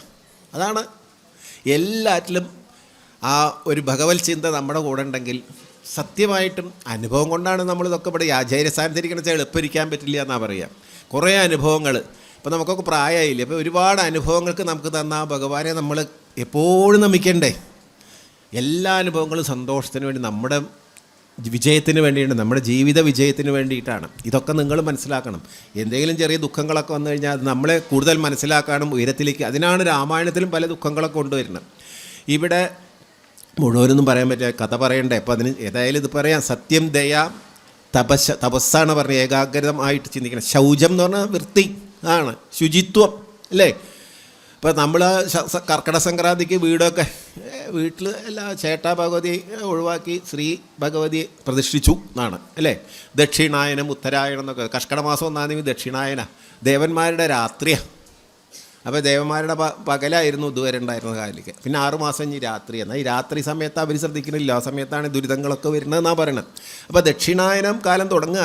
അപ്പോൾ അതൊന്നും നമ്മളെ ബാധിക്കാതിരിക്കാൻ ആ സമയത്ത് പ്രാർത്ഥനകളും പൂജകളും ഇതൊക്കെ ആയിട്ട് നടക്കും. നേരത്തെ ഉത്തരായണ കാലം എന്ന് പറഞ്ഞാൽ ഭഗവാൻ ദേവന്മാർക്ക് പകലായതുകൊണ്ട് ഉത്സവങ്ങളും മറ്റുള്ള മേളങ്ങളൊക്കെ എപ്പോഴും നടക്കും. ധാരാളം ഉത്സവങ്ങളൊക്കെ നടക്കുന്ന കാലമല്ലേ ഉത്തരായണ കാലത്ത്. അപ്പോൾ ശൗചം വേണം, ശുചിത്വം വേണം. വീട്ടിൽ മാത്രമല്ല, ശരീരത്തിന് മാത്രമല്ല, നമ്മുടെ ചുറ്റുപാടൊക്കെ കണ്ണി കണ്ട വൃത്തികേടുകളൊക്കെ എല്ലായിടത്തും കൊണ്ട് വലിച്ചെറിയാന്ന് പറഞ്ഞാൽ അതൊന്നും ശുചിത്വമല്ല. എപ്പോഴും പറയാറുണ്ട് അല്ലേ, ശുചിത്വം പാലിക്കണം, ശുചിത്വം നമ്മൾ എപ്പോഴും എല്ലായിടത്തും എഴുതിയിട്ടിരിക്കണം ഇപ്പോൾ. കാരണം അതുകൊണ്ട് നമുക്ക് ദുരിതങ്ങളും രോഗങ്ങളും വർദ്ധിച്ചത് കൊണ്ടാണ് ഇപ്പോൾ സർക്കാർ തന്നെ നോട്ടീസ് പല സ്ഥലത്തും ശുചിത്വം പാലിക്കണം എന്ന് എഴുതിയത്. പക്ഷേ നമ്മൾ ചെയ്യാറില്ല. നമ്മളെ എല്ലാ കേട്ടോ പറയണം. പൊതുവേ ജനങ്ങളുടെ സ്വഭാവമാണ് അവരവരുടെ വീട്ടിൽ തുപ്പു, അങ്ങനെ ഉള്ളിലൊന്നും വീട്ടിൽ പുറത്ത് ഏതെങ്കിലും ഹോളിൽ പോയിരുന്ന അവിടെ ആ നിലത്ത് തുപ്പാനും അവർക്കൊരു മടിയില്ല. അത് വേറൊരുത്തൻ്റെ അല്ലേ എന്നാ, അതെൻ്റേന്ന് മനസ്സിലാക്കാനൊന്നും വേറൊരുത്തൻ്റെ ആയിക്കഴിഞ്ഞാൽ എന്ത് വേണമെച്ചാൽ ചെയ്യാം. കസേരയുടെ മീതെ കാല് കയറ്റി വയ്ക്കാം. മറ്റു വീട്ടിലൊന്നും ചെയ്യില്ല. വൃത്തി വേണ്ടേ, എപ്പോഴും നമ്മൾ തന്നെ വേണ്ടത് തന്നെ. അപ്പോൾ എല്ലായിടത്തും എന്നാലും ഇത് എൻ്റെ എന്നുള്ള മനസ്സിലാക്കി ഒക്കെ ഭഗവാൻ തന്നതാണ്. സ്വന്തം വീട്ടിൽ എല്ലാ കാര്യങ്ങളും ഭഗവാൻ്റെ തന്നെയാണ്. പക്ഷെ അതൊക്കെ ഞാൻ സമ്പാദിച്ചാൽ എൻ്റെ പൈസ കൊണ്ട് പോയത്, അതുകൊണ്ട് അതൊക്കെ വൃത്തിയായിരിക്കണം. മറ്റതൊക്കെ മറ്റുള്ളവരില്ലേ, അതൊക്കെ കേടെടുത്തിടാം. റോഡ് അത് നാട്ടുകാരൊക്കെ എല്ലാവർക്കും വേണ്ടിയിട്ടല്ലേ, അതിൽ കൊണ്ടുപോയിട്ടൊക്കെ ഈ വേസ്റ്റൊക്കെ കൊണ്ടുപോയി നടക്കാനും കൂടിയും പറ്റില്ല. അങ്ങനെയല്ലേ, നമ്മളൊക്കെ ദിവസം നടന്നു വരുന്ന സമയത്ത് മൂക്ക് പൊത്തി നടക്കണം. എന്താ കാരണം, പല വേസ്റ്റുകൾ ഇട്ടിട്ടുണ്ടാവും. ഇപ്പോൾ കുറേ ഭേദം വന്നിട്ടുണ്ട്. കുറേയൊക്കെ അത് മാലിന്യ സംസ്കരണത്തിന് വേണ്ടി പല അല്ലേ അതിനൊക്കെ വേണ്ടിയിട്ട് ശ്രമിക്കുന്നുണ്ട്. അതൊക്കെ ഭാഗ്യമാണ്. അതൊക്കെ തോന്നിപ്പിക്കുക. അതൊക്കെ ലോകത്തിൽ ഇങ്ങനെ മാറ്റങ്ങൾ സംഭവിച്ചു കൊണ്ട് ഇതൊക്കെ മാറിക്കൊണ്ടിരിക്കുക. അപ്പോൾ ശൗചം അത് മനുഷ്യധർമ്മമാണേ. ഇതിനെ പറയണേ, ഈ ഇതൊക്കെ ഇല്ലാതെ ആവുമ്പോഴാണ് മനുഷ്യന്മാർ എന്ന് പറയാൻ പറ്റുമോ?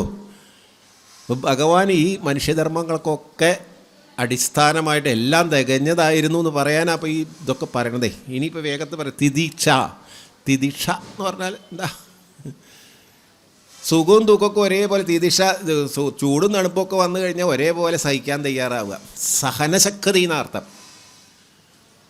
സഹനശക്തി എന്ത് വന്നാലും ഒരു കുഴപ്പമില്ല, എനിക്കൊരു കുഴപ്പമില്ല. ഇപ്പം 4 ദേഷ്യപ്പെട്ടിട്ട് എന്തെങ്കിലും അങ്ങോട്ട് വിളിച്ചു പറയുക ഒരാൾ നമ്മുടെ മുഖത്ത് നോക്കിയിട്ട്, അതൊരു പ്രശ്നം. എന്തേ പയൽ പറഞ്ഞത്, അത് ശ്രദ്ധിച്ചില്ല, അത് കേട്ടതേ ഇല്ല. നല്ലതേ കേൾക്കുന്നുള്ളൂ ചെവി. ചെയ്തത് നമ്മൾ കേൾക്കില്ല, പക്ഷേ മറ്റാൾ കേട്ടു. അയാൾ എന്നിട്ട് നമ്മളോട് ഇത്രയൊക്കെ കേട്ടിട്ടുണ്ട് എനിക്കൊന്ന് മറുപടി പറയാൻ പറ്റും. ഞാൻ ഒന്നും കേട്ടില്ലല്ലോ. നമ്മൾ കേൾക്കില്ല. കേൾക്കാത്ത എന്താ, ആ ധർമ്മം ഉള്ളതുകൊണ്ട് അല്ലേ. നല്ലതേ കേൾക്കണുള്ളൂ. ചീത്തത് അതൊക്കെ പലത് ഇങ്ങനെ ഭൂലോകത്ത് എത്ര ശബ്ദം, ഇപ്പോൾ ഇവിടെ തന്നെ എത്ര ശബ്ദം അവിടെയും ഇവിടെ കേൾക്കുന്നുണ്ട്. ഇനി ഇവിടെ റേഡിയോ വെച്ചാൽ റേഡിയോ കേൾക്കാൻ പറ്റും, TV വെച്ചാൽ ഇതൊക്കെ നമ്മൾ കാണുന്നുണ്ടോ ഒക്കെ. അപ്പോൾ ശബ്ദങ്ങൾ എല്ലായിടത്തും ഉണ്ട്. പക്ഷെ നമുക്ക് വേണ്ടത് മാത്രം കിട്ടുക എന്ന് പറഞ്ഞാൽ അതൊരു ഭാഗ്യമാണ്. അതിന് ഭഗവാന്റെ അനുഗ്രഹം വേണം, കടാമ്പുഴ ദേവിയുടെ അനുഗ്രഹം വേണം. നല്ലത് മാത്രം കിട്ടാനും നല്ലത് മാത്രം ശ്രവിക്കാനും. എവിടെ ചെന്ന് എന്ത് കേട്ടാലും നല്ലത് മാത്രം കേൾക്കാൻ നിങ്ങൾ ശ്രദ്ധിക്കണം കേട്ടോ. ചീത്തതൊക്കെ പലതും കേൾക്കും. എന്തിനാ അപ്പോൾ ചീത്തത് കേട്ട് നമ്മുടെ മനസ്സിൻ്റെ ഉള്ളിലേക്ക് ചെന്ന് കഴിഞ്ഞാൽ നമ്മൾ അതിനോട് പ്രതികരിക്കുമ്പോഴാണ് ഈ ക്രോധവും മോഹമൊക്കെ. ഇതൊക്കെ ഇനി നാളെ നമുക്ക് ലക്ഷ്മണോപദേശത്തിൽ പറയാം. ഏതായാലും തിദിക്ഷ ഇക്ഷ എന്ന് വെച്ചാൽ നല്ല നോട്ടങ്ങളൊക്കെയാണ്. ഇക്ഷ എന്ന് പറഞ്ഞു കഴിഞ്ഞാൽ ഭഗവാന്റെ ഈക്ഷണം എന്നുള്ള ക്രിയയൊക്കെയാണ്. ആ എല്ലാറ്റിലും സന്തോഷമായിട്ട് സമചിത്തതയോട് കൂടിയിട്ട് പെരുമാറാൻ സാധിക്കുക. പിന്നെ ശമം എന്ന് പറഞ്ഞാൽ ഈ പുറത്തുള്ളതും അകത്തുള്ള ശമം ദമം എന്ന് പറയും. ഇന്ദ്രിയങ്ങളെ അടക്കാൻ സാധിക്കുക, മനസ്സിനെ അടക്കാൻ സാധിക്കുക. ഇതിനാണ് ശമം ദമം എന്നൊക്കെ പറയുക. ശമം ദമം ഇത് രണ്ടും വേണം. ഇന്ദ്രിയങ്ങളെന്ന് പറഞ്ഞാൽ കണ്ണിൽ കാണുന്നതൊക്കെ സത്യമാണെന്ന് വിചാരിച്ചാൽ അതിൻ്റെ പിന്നാലെ പോകാൻ പാടില്ല. ചെവി കേൾക്കുന്നതൊക്കെ ഇപ്പം നേരത്തെ പറഞ്ഞ അല്ല, നമ്മളെ എന്തെങ്കിലും പറഞ്ഞു കഴിഞ്ഞാൽ ആ വാക്കുകൾക്കൊന്നും പ്രാധാന്യം കൊടുക്കാതെ നല്ലതിന് മാത്രം പ്രാധാന്യം കൊടുക്കാൻ സാധിക്കലാണ് ഈ ശമം ദമം കൊണ്ടൊക്കെ ഇന്ദ്രിയങ്ങളെ നിയന്ത്രിക്കാൻ ഇന്ദ്രിയങ്ങളെ നമ്മുടെ പരിധിയിൽ കൊണ്ടുവരാൻ സാധിക്കുക. ഇന്ദ്രിയങ്ങളാകുന്ന കുതിരകളെ മനസ്സാകുന്ന കടിഞ്ഞാൺ കൊണ്ട് ബുദ്ധിയെ നമ്മുടെ നേരെ കൊണ്ടുവരുന്ന ആളാണ്. അതാണ് ഭഗവാൻ നമ്മുടെ ഉള്ളിലുണ്ടാകുന്ന നടക്കുന്നിടത്തം. ഭഗവാനല്ലേ സാരഥി ആണോ? അർജുനൻ്റെ സാരഥിയായിട്ട് ഭഗവാൻ തന്നെയാണ്. അപ്പോൾ നേർവഴിക്കേ നമ്മളെ നയിക്കൂ. അപ്പോൾ നമുക്ക് വേണ്ടാത്ത അതിലൊന്നും ചെന്ന് പെടില്ല. അഹിംസ പിന്നെ ദ്രോഹം പാടില്ല എന്നാണ്. ആരെയും അനാവശ്യമായിട്ട് ഉപദ്രവിക്കാൻ പാടില്ല, കൊല്ലാൻ പാടില്ല. ബ്രഹ്മചര്യ എന്ന് പറഞ്ഞാൽ എന്ത് കേൾക്കാൻ ഔത്സുക്യ. ഈ ബ്രഹ്മചരി എന്ന് പറഞ്ഞു കഴിഞ്ഞാൽ ബ്രഹ്മത്തിൽ ചരിക്കുക എന്നാണ്. ബ്രഹ്മം എന്ന് പറഞ്ഞാൽ സകലത്തിലും ഭഗവാനെ കാണാൻ സാധിക്കുക. ഈ വിദ്യാഭ്യാസ കാലം ബ്രഹ്മചര്യ ആശ്രമം എന്നാണ് പറയുക. എന്ന് വെച്ചാൽ എല്ലാം നേടാൻ, സകലതും സ്വീകരിക്കാൻ സാധിക്കുക. എന്നിട്ട് വേണ്ടതും വേണ്ടാത്തതൊക്കെ മാറ്റാനൊക്കെ ഗുരു പറഞ്ഞു തരികയാണ്. നമ്മുടെ ഉള്ളിലുള്ള അജ്ഞാനത്തെയൊക്കെ ഇല്ലാതെയൊക്കെയിട്ട് പ്രകാശം നിറയ്ക്കുന്ന ആളാണ് ഗുരു എന്ന് പറയുന്നത്. അത് ബ്രഹ്മചര്യം. ആ ബ്രഹ്മചര്യ വ്രതത്തിലിരുന്നാൽ, ബ്രഹ്മചര്യം എന്ന് പറഞ്ഞാൽ ബ്രഹ്മമായിട്ടെല്ലാം കാണാൻ സാധിക്കുക. ഒന്നിലും മനസ്സ് പോവാതെ, വേണ്ടാത്ത വസ്തുക്കളിലൊന്നും മനസ്സ് ആകർഷിക്കാതെ. അതിനാണ് പരബ്രഹ്മ സ്വരൂപത്തെ കുറിച്ചിട്ടൊക്കെ ഗുരു പറഞ്ഞു തരും. അതാണ് ബ്രഹ്മചര്യം എന്ന് പറയുന്നത്. ബ്രഹ്മത്തിൽ ഇരിക്കാൻ സാധിക്കുക. അപ്പോൾ ബ്രഹ്മചര്യത്തിൽ നമ്മളെന്ത് വേണ്ടത്? വേണ്ടാത്ത കാര്യങ്ങൾ മനസ്സിൽ വെച്ചാൽ നമുക്ക് ദോഷമുണ്ടാക്കുന്ന പ്രവൃത്തിയിലൊക്കെ നമ്മൾ ചെന്ന് ചാടുമ്പോൾ അത് ബ്രഹ്മചര്യം എന്ന് പറയാൻ പാടില്ല. അതാണ് വിവാഹം കഴിച്ചാലും നമുക്ക് കുടുംബഭരണം കാര്യങ്ങളൊക്കെ വേണ്ടി വരും. അപ്പോൾ അതൊക്കെ ബ്രഹ്മചരി അതൊന്നുമല്ല, ബ്രഹ്മചാര്യൻ അതൊന്നുമല്ല. അങ്ങനെയല്ലല്ലോ. ബ്രഹ്മചാര്യാശ്രമം കഴിഞ്ഞ് എല്ലാ വിവരങ്ങളും നല്ല ഗുണങ്ങളൊക്കെ നേടിക്കഴിഞ്ഞാൽ വിദ്യാഭ്യാസം ശരിക്ക്, അല്ലെങ്കിൽ വേദങ്ങളും ഈ കാര്യങ്ങൾ പുരാണങ്ങളൊക്കെ നന്നായി പഠിച്ചു കഴിഞ്ഞു കഴിഞ്ഞാൽ എങ്ങനെ മറ്റുള്ളവരോട് ജീവിതത്തിൽ എങ്ങനെ പെരുമാറണമെന്ന് മനസ്സിലാക്കി കഴിഞ്ഞാൽ അടുത്ത ആശ്രമമായിട്ടാണ് ഗൃഹസ്ഥാശ്രമം, ഗാർഹസ്ഥ്യം എന്നൊക്കെ പറഞ്ഞിരിക്കുന്നത്. ഇനി അതിൽ താല്പര്യമില്ലാത്ത ആൾക്കാർക്കാണ് വാനപ്രസ്ഥം പറഞ്ഞിരിക്കുന്നത്. വാനപ്രസ്ഥം കഴിഞ്ഞിട്ട് അപ്പോൾ ഗൃഹസ്ഥാശ്രമിക്കും, വാനപ്രസ്ഥാവാം, സന്യാസാവാം. അതൊക്കെ ആ ആശ്രമങ്ങൾ പറയുമ്പോൾ നമുക്ക് പറയാനുള്ളത്. ഇപ്പോൾ ഒരു ഗുണങ്ങളെക്കുറിച്ച് പറയുകയാണ്. ബ്രഹ്മചര്യ വ്രതത്തിലിരിക്കാൻ സാധിക്കണം എന്നർത്ഥം. വേണ്ടാത്ത സമയത്ത് വേണ്ടത് നമ്മളെല്ലാം കണ്ടാൽ എല്ലാവരും പിന്നാലെയും പോവുക അല്ല. ഒരു ആൾ നമുക്ക് ഒരാളുണ്ട്, അതുപോലെ എല്ലാവരും നമ്മുടെ ആൾക്കാർ, അങ്ങനെയൊക്കെ ചില ഉണ്ടല്ലോ, എല്ലാവരും ഉപദ്രവിക്കുക, അങ്ങനെയൊക്കെ ചില മനുഷ്യന്മാർ. അതൊക്കെ മനുഷ്യന്മാരെന്ന് പറയാൻ പറ്റുമോ? ഒരാൾ 10 കല്യാണം കഴിച്ചു എന്നൊക്കെ പറയണേ, എന്തിനാ അപ്പോൾ അത്? അങ്ങനെയൊക്കെ ഇല്ലേ? അപ്പോൾ ബ്രഹ്മചര്യം. പിന്നെന്താണ്? ത്യാഗം. ത്യാഗം എന്ന് പറഞ്ഞാൽ ത്യജിക്കാൻ സാധിക്കുക. അതൊക്കെ നമ്മൾ ഈ ബ്രാഹ്മണത്തിൽ ഇപ്പോൾ ഇത് കാണിക്കുന്നു. എനിക്ക് ഒന്നും ഉപേക്ഷിക്കാൻ ഒരു മടിയില്ല എന്നാണ് പറയുന്നത് അല്ലേ? ആരോടാ പറയണത്? അമ്മയോട്, കൈകേയി ദേവിയോട് പറയും, എല്ലാം ആരെ വേണച്ചാൽ ഞാൻ ഉപേക്ഷിക്കലോ എന്നാണ്. ഇനി ലക്ഷ്മണനെ ഉപേക്ഷിക്കാറിന് അതൊക്കെ ഇപ്പോൾ വരുന്നുണ്ട്. ശരി, ത്യാഗം.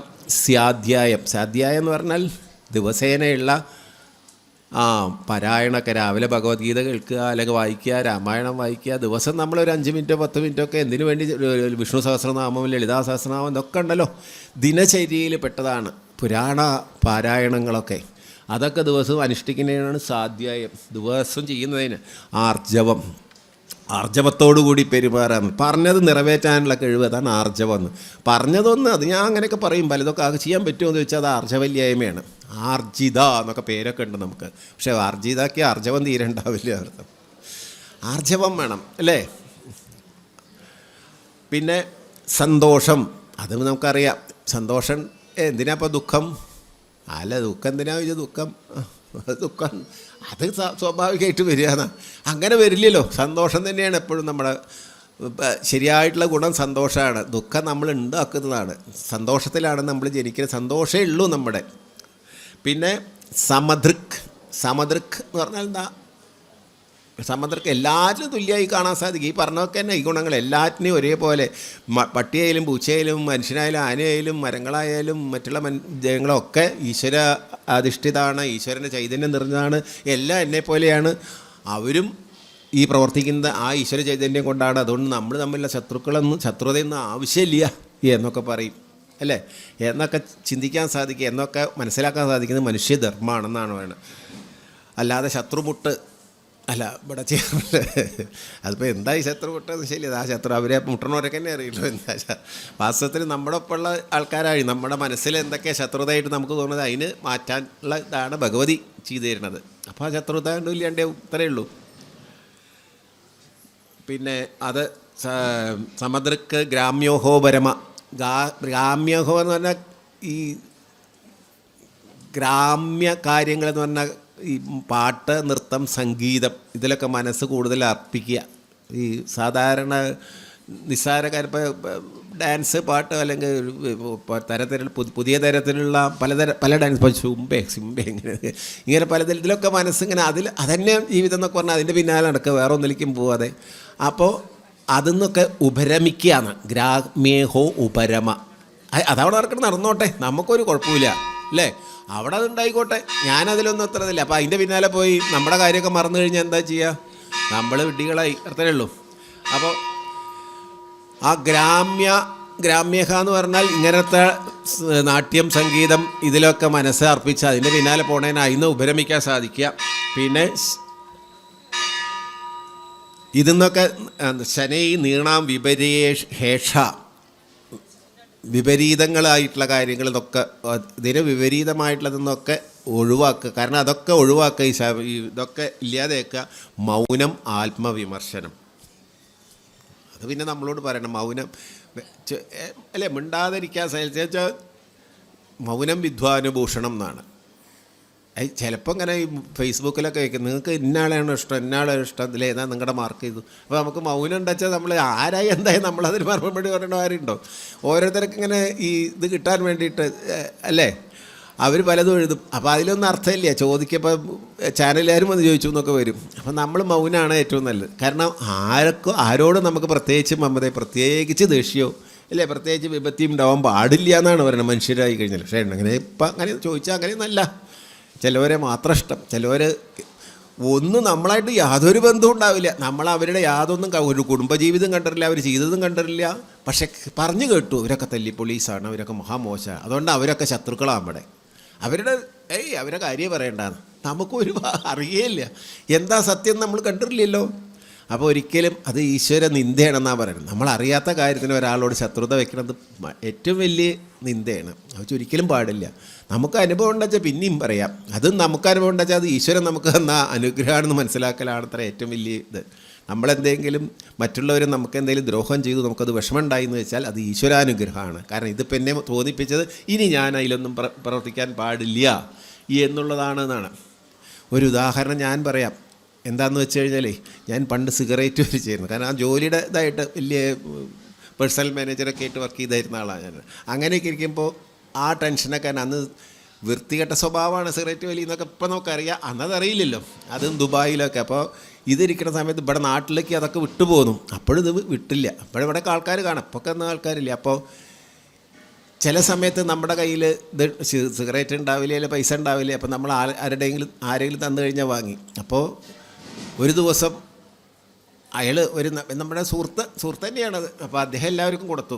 അപ്പോൾ ഞാൻ എന്നാൽ എനിക്ക് ഭക്ഷണം കഴിഞ്ഞിട്ട് നമ്മൾ വിളിക്കണമല്ലേ, ഒന്ന് തരൂ. അപ്പോൾ അയാൾ എന്താ പറഞ്ഞാൽ അറിയോ? അതെ, കാശ് കൊടുത്ത് വാങ്ങുക വേണ്ട, അല്ലാണ്ട് മറ്റുള്ള. അപ്പോൾ സ്ട്രൈക്ക് അതാ ഭഗവാൻ തോന്നിക്കണതാണ്. ഈ സിഗരറ്റിന് വേണ്ടിയിട്ട് ഇവൻ്റെ വാർത്ത സ്വന്തം ആളാന്ന് കരുതിയ ആളാണ്. ഇതാണവൻ.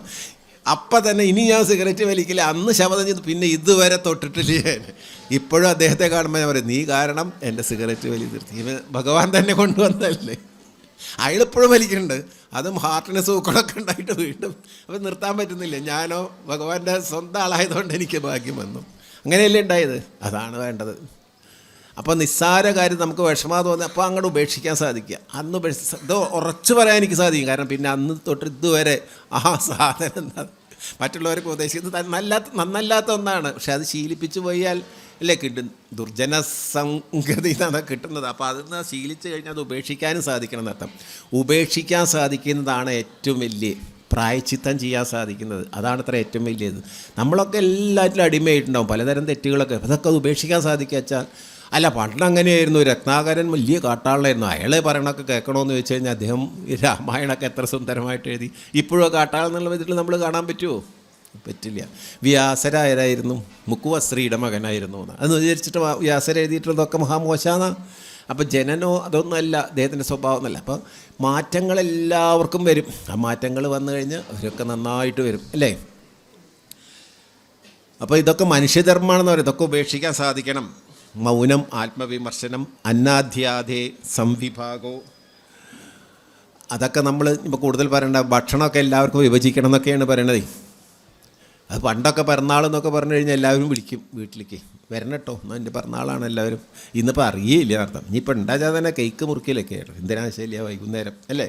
അതിപ്പോൾ അല്ല നഗരങ്ങളിലൊക്കെ ഉള്ളു. നാട്ടിൻപുറത്ത് അതുമില്ല, പിറന്നാളും ഇല്ല, ഒന്നുമില്ല. വീട്ടിലിപ്പോൾ മറ്റുള്ളവരൊക്കെ ഭക്ഷണം കൊടുത്ത് ശീലയില്ല അർത്ഥം.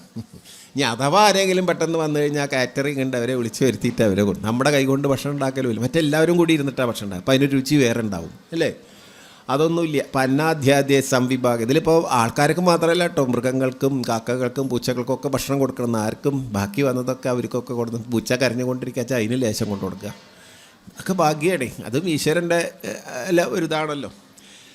അങ്ങനെ ഭൂതേഭ്യച്ച യഥാർഹത എല്ലാ ഭൂതങ്ങൾക്ക് അല്ലെങ്കിൽ ഭവിച്ചതിനൊക്കെ അങ്ങനെ കൊടുക്കണം. അർഹിക്കുന്നവർക്കും കൊടുക്കണം. യഥാർഹത അവരെത്രത്തോളം അർഹിക്കുന്നു അതൊക്കെ അതേപോലെ എല്ലാവർക്കും വിഭജിക്കണം നമുക്കുള്ളതൊക്കെ എന്നർത്ഥം. അർഹിക്കുന്ന തരത്തിൽ എല്ലാവർക്കും കൊടുത്തിരിക്കണം. തേഷു ആത്മദേവത ബുദ്ധി, അവരിലൊക്കെ എന്തുണ്ട്? ആത്മദേവത ഭഗവാൻ തന്നെയാണ് അവരുടെ ചൈതന്യം എന്നുള്ള ആ ബുദ്ധി നമുക്കുണ്ടാവണം എന്നർത്ഥം. പിന്നെ ശ്രവണം, കീർത്തനം 9 അതൊക്കെ നമ്മൾ അറിയാം. അതൊക്കെ ഇപ്പോൾ പറയാൻ നിൽക്കണില്ല. നൃണാമയം പരോധർമ്മം, ഇതൊക്കെയാണ് 30 ധർമ്മങ്ങൾ ഇതെല്ലാം ഉണ്ടച്ചാൽ മനുഷ്യരായി. ഈ ധർമ്മങ്ങളൊക്കെ ഭഗവാൻ ഉണ്ടായിരുന്നു എന്ന് പറയുകയാണ്. അപ്പം അങ്ങനെയുള്ള മനുഷ്യരെയാണ് ഈ പന്തം കൊളുത്തിയിട്ട് അദ്ദേഹം അന്വേഷിച്ച് നടന്നിരുന്നത്. അത് കാണാൻ പറ്റില്ല അർത്ഥം. പ്രത്യേകിച്ച് കലികാലത്തിൽ തീരെ കാണാൻ പറ്റില്ല. ഇപ്പം കലിയുഗമാണെന്നാണല്ലോ ഇപ്പോൾ കലിയുഗത്തിൽ പരസ്പരം കലഹങ്ങളാണ്. പരസ്പരം കലഹം, അതാണ് കലിയുഗം തന്നെ പറയുന്നത്. കലഹം ഇല്ലാത്ത ഇതില്ല, അല്ലെങ്കിൽ ജീവിതമില്ല, കുടുംബങ്ങളില്ല, എന്നും കലഹങ്ങളാണ്. അതാണ് പലതരത്തിലുള്ള പ്രയാസങ്ങൾ ദിവസം നമുക്ക് വരുമ്പോൾ പലതരത്തിലുള്ള പ്രയാസങ്ങൾ എന്നും നമ്മൾ അനുഭവിച്ചുകൊണ്ടിരിക്കുന്നു. ഏതായാലും ഇവിടെ വിച്ഛിന്നാഭിഷേകം എന്ന് പറയുന്നത് നേരത്തെ ഈ കാര്യങ്ങളൊക്കെ പറഞ്ഞ മനുഷ്യന്മാരായി കഴിഞ്ഞാൽ ആഗ്രഹിച്ചത് മുഴുവനും നടക്കണമെന്നില്ല.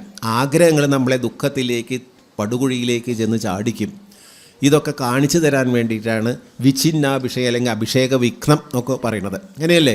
അഭിഷേക വിഘ്നം ഉണ്ടായോ? കാരണം എന്താ? ഭഗവാൻ ശ്രീരാമചന്ദ്രൻ തൻ്റെ പുത്രനായിട്ട് പറന്നു ദശരഥന് കുട്ടികളില്ലാതെ ദുഃഖിച്ചുകൊണ്ടിരിക്കുമ്പോൾ വസിഷ്ഠ ആചാര്യൻ്റെ നിർബന്ധം, വസിഷ്ഠാചാര്യൻ്റെ ആ അദ്ദേഹത്തിൻ്റെ ഉപദേശം, വസിഷ്ഠൻ എന്ന് പറഞ്ഞാൽ രാജഗുരുവാണ്. രാജഗുരുവിൻ്റെ ഉപദേശപ്രകാരം പുത്രകാമേഷ്ടി യാഗം ഋഷ്യശൃംഖനെ കൊണ്ട് കഴിപ്പിച്ച് അങ്ങനെയാണ് പുത്രന്മാരുണ്ടായത്. അതിൽ മൂത്ത പുത്രനായിട്ടുള്ള രാമനോട് പ്രത്യേക മമത. കാരണം രാമൻ എന്ന് പറഞ്ഞാൽ സകല ഗുണങ്ങളും നിറഞ്ഞവനായിരുന്നു. ഇപ്പോൾ ഈ മനുഷ്യ ഗുണങ്ങളൊക്കെ മുഖത്ത് നോക്കിയാൽ തന്നെ ഐശ്വര്യം, പ്രത്യേക മമത. നമ്മുടെ ആത്മചൈതന്യം ഭഗവാന്റെ ആത്മചൈതന്യം ഒന്ന് തന്നെയാണെങ്കിൽ അതല്ലേ, ഒരേ ചൈതന്യമാണ്. വദന്തി തത്വവിത് തത് യത് തത്വം ജ്ഞാനമദ്വയം ബ്രഹ്മേതി പരമാത്മേതി ഭഗവാനിതി ശബ്ദ്യതേ എന്നൊക്കെ ഭാഗവതത്തിൽ പറഞ്ഞിട്ടുണ്ട്. വദന്തി തത്വവിത് യത് തത്വം. തത്വവിത്തുക്കൾ ഏതൊരു തത്വത്തെയാണോ അതേത് തത്വമാണ്? യത് ജ്ഞാനം അദ്വയം, അദ്വയമായ ജ്ഞാനം, രണ്ടെന്നില്ലാത്ത ഭാവം. എല്ലാറ്റിലും ഭഗവാനെ കാണാൻ സാധിക്കുക. അതുതന്നെയാണ് ഭഗവാൻ. ആ തത്വം അതുതന്നെയാണ് ബ്രഹ്മം എന്ന് പറയണത്. എല്ലാം ഒന്നെന്ന് മനസ്സിലാക്കലാണ് ബ്രഹ്മം. അതുതന്നെയാണ് ഭഗവാൻ, അതുതന്നെയാണ് പരമാത്മാവും. ആണ് ബ്രഹ്മേതി പരമാത്മേതി ഭഗവാൻ ഇതി ശബ്ദ്യതേ എന്നാണ് പറഞ്ഞിരിക്കുന്നത്. അപ്പോൾ ആ ഭഗവാൻ പുത്രനായി ജനിച്ചു കഴിഞ്ഞാൽ ഒരു പ്രത്യേക മമത നമ്മുടെ ചൈതന്യം തന്നെയാണ്. ഇവിടെ കൃഷ്ണൻ തൻ്റെ ഓടക്കുഴൽ കൊണ്ടും തൻ്റെ കൊമ്പ് പോലെയുള്ള ഒരു വേറെ പശുക്കളെയൊക്കെ വിളിക്കാനുള്ള ഉപകരണങ്ങളൊക്കെ ഉണ്ട്. പിന്നെ പലതരത്തിലുള്ള കിങ്ങിണികൾ ഇതൊക്കെ കൊണ്ടൊക്കെ മനുഷ്യന്മാരെ സൃഷ്ടിച്ചു എന്നാണ്, ഗോപന്മാരെ സൃഷ്ടിച്ചു. എപ്പോൾ ബ്രഹ്മാവ് ഗോപന്മാരെ മറിച്ചപ്പോൾ. അപ്പോൾ ഇവരൊക്കെ പ്രത്യേക സന്തോഷം അമ്മമാർക്ക്. അവരെ വീട്ടിൽ ചെന്നപ്പോൾ സാധാരണയിൽ കവിഞ്ഞ സന്തോഷം. പശുക്കൾക്ക് പശുക്കുട്ടികളോട് സന്തോഷം, കൂടുതൽ പാല് കൊടുക്കുക, അവരെ നക്കിത്തോർത്ത് അതേപോലെ കുട്ടികളെ കണ്ട അമ്മമാർക്ക് വലിയ സന്തോഷം. ഇതൊക്കെ എങ്ങനെയുണ്ടായി ചോദിക്കുകയാണ് പരീക്ഷിത്ത്. അപ്പോൾ പറയാണ് എല്ലാം നമുക്ക് ഏതൊരു മനുഷ്യനും അവനവനെ കഴിഞ്ഞിട്ടേ ഉള്ളൂ മറ്റുള്ളവരോടുള്ള സ്നേഹം. എത്ര മകനായാലും മക്കളായാലും ഒക്കെ അവരാണ് എനിക്ക് വലുത് പറഞ്ഞാലും തൻ്റെ കാര്യത്തിൽ ഒരു പ്രത്യേക ശ്രദ്ധ കൂടുതൽ. കാരണം ഞാൻ ഈ ആത്മചൈതന്യത്തിൽ ഇരിക്കുന്ന ആളാണ് അല്ലേ, എന്നെ കാരണം നമ്മളുള്ളതുകൊണ്ടാണ് ഇവരൊക്കെ ഉള്ളത്. അപ്പോൾ നമ്മൾക്ക് വിഷമമുള്ള കാര്യത്തിലൊന്നും നമ്മൾ പോയാലും മറ്റുള്ളവരൊക്കെ നന്നാവട്ടെ എന്ന് ഒരിക്കലും ഒരാളും വിചാരിക്കില്ല. അപ്പോൾ ഏതൊരു മനുഷ്യനും അവനവനെ കൂടുതൽ ഇഷ്ടമുള്ളതുപോലെ, കാരണം അവൻ്റെ ആത്മചൈതന്യം ഉള്ളിലുള്ളതുപോലെ ആ ആത്മചൈതന്യത്തിനോടാണല്ലോ കൂടുതൽ ഇഷ്ടം. അതെല്ലാറ്റിനും തൻ്റെ ചൈതന്യം കാണണമെന്ന് വിചാരിച്ചാൽ പിന്നെ അവരോടൊക്കെ ഇഷ്ടം ഉണ്ടാവില്ലേ? എല്ലാവരുടെ ഉള്ളിലും ഒരേ ആത്മചൈതന്യം തന്നെയാണ് ഉള്ളത് എന്ന് മനസ്സിലാക്കാൻ സാധിച്ചു, അല്ലെങ്കിൽ അറിയാൻ സാധിച്ചു. അല്ലെങ്കിൽ അവരറിയാതെ തന്നെ ഭഗവാൻ അത് കാണിച്ചു കൊടുത്തു. ഭഗവാൻ തൻ്റെ ഈ ആത്മചൈതന്യത്തെ എല്ലാറ്റിലും അങ്ങോട്ട് വിഭജിച്ച് കാണിച്ചു കൊടുത്തപ്പോൾ അവർക്ക് പ്രത്യേക ഇഷ്ടമുണ്ടായി. ഇത് നമ്മളൊക്കെ ഈ കഥയായിട്ട് രൂപത്തിൽ പറഞ്ഞു തരുന്നതാണ്. ഈ എല്ലാം ഒന്നാണെന്നർത്ഥം. ആരും ഈ പ്രത്യേകിച്ച് വേറെ എല്ലാവരോടും സ്നേഹം ഉണ്ടാവണം. എല്ലാ ഭഗവത് ചൈതന്യം തന്നെയാണ്, ഒരേ ചൈതന്യത്തിൽ തന്നെയാണ് നമ്മളൊക്കെ നിൽക്കുന്നത്. അതേപോലെ ഇവിടെ ആ ഈശ്വര ചൈതന്യം, തൻ്റെ ചൈതന്യം ശ്രീരാമനിൽ പ്രത്യേകിച്ച് കണ്ടപ്പോൾ ശ്രീരാമനോട് ഒരു പ്രത്യേക മമത. ചെറുപ്പം മുതലേ ഏറ്റവും കൂടുതൽ ലാളിച്ചത് ശ്രീരാമനെ തന്നെയായിരുന്നു. ആ ശ്രീരാമനോട് തന്നെയായിരുന്നു. ശ്രീരാമൻ്റെ ഒപ്പമുള്ള അനന്തൻ, ശേഷൻ അല്ലേ, ശേഷനാഗൻ, ഭഗവാൻ ആരുടെ മെത്തമേലാണോ പള്ളി കൊള്ളുന്നത് ആ അനന്തനാണ് ലക്ഷ്മണനായിട്ട് വന്നിരിക്കുന്നത്. അപ്പോൾ ലക്ഷ്മണന് പ്രത്യേകിച്ച് സ്നേഹം ഉണ്ടാവില്ലേ ശ്രീരാമചന്ദ്രനോട്? പിന്നെ ഭരതശത്രുഘ്നന്മാർ ശംഖചക്രങ്ങളാകുന്നതും അല്ലേ, ഇങ്ങനെയൊക്കെയാണല്ലോ പറയണത്. അപ്പോൾ തൻ്റെ ഭഗവാന്റെ തന്നെ ആയുധങ്ങളും കയ്യിലുള്ള ചതുർഭുജത്തിൽ അലങ്കരിച്ചിട്ടുള്ള ആ ശംഖചക്രം അവരൊക്കെ തന്നെ അപ്പോൾ അവരൊക്കെ ഭഗവാനോടാണ് പ്രത്യേക. അവർക്ക് ഭഗവാനെ വിട്ടു പോകാൻ പറ്റില്ല. ഇത് മനസ്സിലാക്കാൻ ആർക്ക് സാധിച്ചില്ല? കേവലം മനുഷ്യരൂപത്തിലുള്ള കൗസല്യക്കോ കൗജികയ്ക്കോ ദശരഥനോ പറ്റിയില്ല എന്നുള്ളതാണ്. എന്നാൽ ദശരഥൻ എന്ന് പറഞ്ഞ ആൾ 10 രഥത്തിൽ ഇരുന്നു കൊണ്ട്, എന്നുവെച്ചാൽ ദശരഥം എന്നല്ലേ, ഒരേ സമയത്ത് ശത്രുക്കളുമായിട്ട് യുദ്ധം ചെയ്യാൻ സാധിക്കുന്നു. 10 രഥത്തിലും ദശരഥനെ കാണാമെന്നർത്ഥം. ഒരു രഥത്തിലെ ഒരാൾക്ക് പോകാൻ പറ്റും, 10 രഥത്തിൽ ഒരേ സമയത്ത് പോകാൻ പറ്റും. പെട്ടെന്ന് അതിൽ ചാടി ഒരേ 10 രഥം ഒരുമിച്ച് വന്നിട്ട് മറ്റുള്ളവരെ ആക്രമിക്കാൻ സാധിക്കുന്ന ആളാണ് ദശരഥൻ. അങ്ങനെയുള്ള പേര് കേട്ട മഹാനായിട്ടുള്ള അയോധ്യ ചക്രവർത്തി, അയോധ്യ രാജാവ്, ഭരതവംശത്തിൽ ജനിച്ചുള്ള അദ്ദേഹത്തിൻ്റെ മേൽമ കണ്ടിട്ട് ദേവേന്ദ്രൻ ദേവാസുര യുദ്ധത്തിൽ സഹായിക്കാനായിട്ട് അദ്ദേഹത്തിന് ക്ഷണിക്കുണ്ടായി. അങ്ങനെയാണ് അദ്ദേഹത്തിന് വരം കൊടുക്കേണ്ടിയൊക്കെ വന്നത്, അല്ലേ? വരം കൊടുക്കുകയൊക്കെ ചെയ്തില്ലേ? പറയുന്നുണ്ട്, അത് വരം കൊടുത്ത് ഞാൻ സുരാസുര യുദ്ധത്തിൽ വെച്ച് എൻ്റെ രഥത്തിൻ്റെ അക്ഷകീലം, അച്ചാണി ഇല്ലേ, ഊരി തെറിച്ചു പോയപ്പോൾ തൻ്റെ ചെറുവിരൽ അല്ലെങ്കിൽ ചൂണ്ടാണി വിരൽ അക്ഷകീലമായിട്ട് കൈകേയി ആ യുദ്ധം കഴിയുവോളം കാത്തു. അങ്ങനെ ആ യുദ്ധത്തിൽ ജയമൊക്കെ എനിക്ക് ഉണ്ടായപ്പോൾ ഞാൻ ജയിക്കാൻ കാരണം ഈ കൈകേയിയുടെ സത്പ്രവൃത്തിയാണെന്ന് എനിക്ക് മനസ്സിലായി. എന്താണ് സമ്മാനം കൊടുക്കുക അവൾക്ക് നിശ്ചയില്ലാതെ? ഇങ്ങനെ ഒരു എന്നെ എല്ലാവരും പുകഴ്ത്തുന്ന തരത്തിൽ എന്നെ പേര് കേൾപ്പിച്ചില്ലേ, അതുകൊണ്ട് കൈകേയി നിനക്കിതാ 2 വരപ്പം തന്നെ തരാം, ചോദിച്ചോളൂ എന്ന് പറഞ്ഞു. എന്നാൽ കൈകേയാട്ടെ ഏറ്റവും സ്നേഹം ഉണ്ടായിരുന്നു ഭർത്താവിനോട്. എന്തിനാ പങ്ങയിൽ നിന്ന് ഇപ്പോൾ വരാൻ വേണ്ട, അതവിടെ വെച്ചോളൂ, ഞാൻ ചോദിക്കുമ്പോൾ അത് ഭവാനിൽ അങ്ങോട്ട് വെച്ചാൽ മതി. 2 പേര് എനിക്ക് ആവശ്യമുള്ളപ്പോൾ ഞാൻ ചോദിക്കാം, അപ്പോൾ തരില്ലേ, എപ്പോൾ വേണമെങ്കിൽ ചോദിച്ചോളൂ, അതിൻ്റെ അടുത്ത് ഡെപ്പോസിറ്റഡ് ആണ് എന്നാണ്. ഡെപ്പോസിറ്റ് ചെയ്ത് ബാങ്കിൽ ഡെപ്പോസിറ്റ് ചെയ്ത് നമ്മളെപ്പോൾ ചെന്നാലും കിട്ടുമല്ലോ, അല്ലേ? എവിടെ ഇപ്പോൾ ഒന്നും കിട്ടില്ല എന്നാണ് വല്ലവരെടുത്ത് പോയാൽ അത്. പക്ഷേ ഇവിടെ ദശരഥനൊക്കെ സത്യസന്ധനായിട്ടുള്ള രാജാവായിരുന്നു, ഒരിക്കലും അത് തള്ളി പറയാൻ അദ്ദേഹത്തിന് സാധിക്കില്ല. അതാണ് ഏറ്റവും വലിയ വിഷമം അദ്ദേഹത്തിന് ഉണ്ടായത്. സങ്കടം ഏറ്റവും കൂടുതൽ അദ്ദേഹത്തെ അലട്ടത് ഈ സത്യം ഞാൻ പറഞ്ഞു പോയില്ലേ, അതും എൻ്റെ മകനെ ഉപേക്ഷിക്കാനുള്ള ചോദിക്കണതേ, അത് ഞാൻ എങ്ങനെയാണ് പറയുക? ആ സത്യത്തിനെ ലംഘിക്കാൻ പറ്റുമോ? അതിലെന്നെ കയറി പിടിക്കുകയും ചെയ്തു കൈകേയി. സത്യത്തെ ലംഘനം ചെയ്യുന്നത് നല്ലതല്ല എന്നല്ലേ പറയണത്, അല്ലേ? ഇങ്ങനെയുള്ള കാര്യങ്ങളെ വിച്ഛിന്നാഭിഷയത്തിൽ നമ്മളെ അപ്പോൾ എന്താ വെച്ചാൽ ആഗ്രഹങ്ങൾ ഭഗവാനെ തന്നെ ആ മനസ്സിൽ വെച്ച് ആ വലിയ ആഗ്രഹങ്ങൾ വെച്ചുക്കുന്ന അയോധ്യാധിപതിയായിട്ട് തൻ്റെ കാലശേഷം ശ്രീരാമചന്ദ്രൻ തന്നെ ഈ രാജ്യം ഭരിക്കുന്ന സ്വപ്നം കണ്ടുകൊണ്ടിരുന്നിരുന്ന ആളാണ്. അതിനുവേണ്ടി ഒരുക്കങ്ങളൊക്കെ ചെയ്തുകൊണ്ടിരുന്ന ചെറുപ്പം മുതലേ ഇരുന്നു.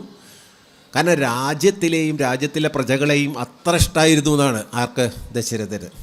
അതും കൂടി മനസ്സിലാക്കണം കേട്ടോ. പ്രജകൾക്ക് എല്ലാ തരത്തിലുള്ള സന്തോഷങ്ങളും കൊടുക്കാൻ ദശരഥന് സാധിച്ചിരുന്നു. അപ്പോൾ അദ്ദേഹം പറയണത് എന്താണ്? എൻ്റെ പ്രജകൾക്ക് ഏറ്റവും ഇഷ്ടം രാമങ്കലേറെ ഇഷ്ടം എന്ന്.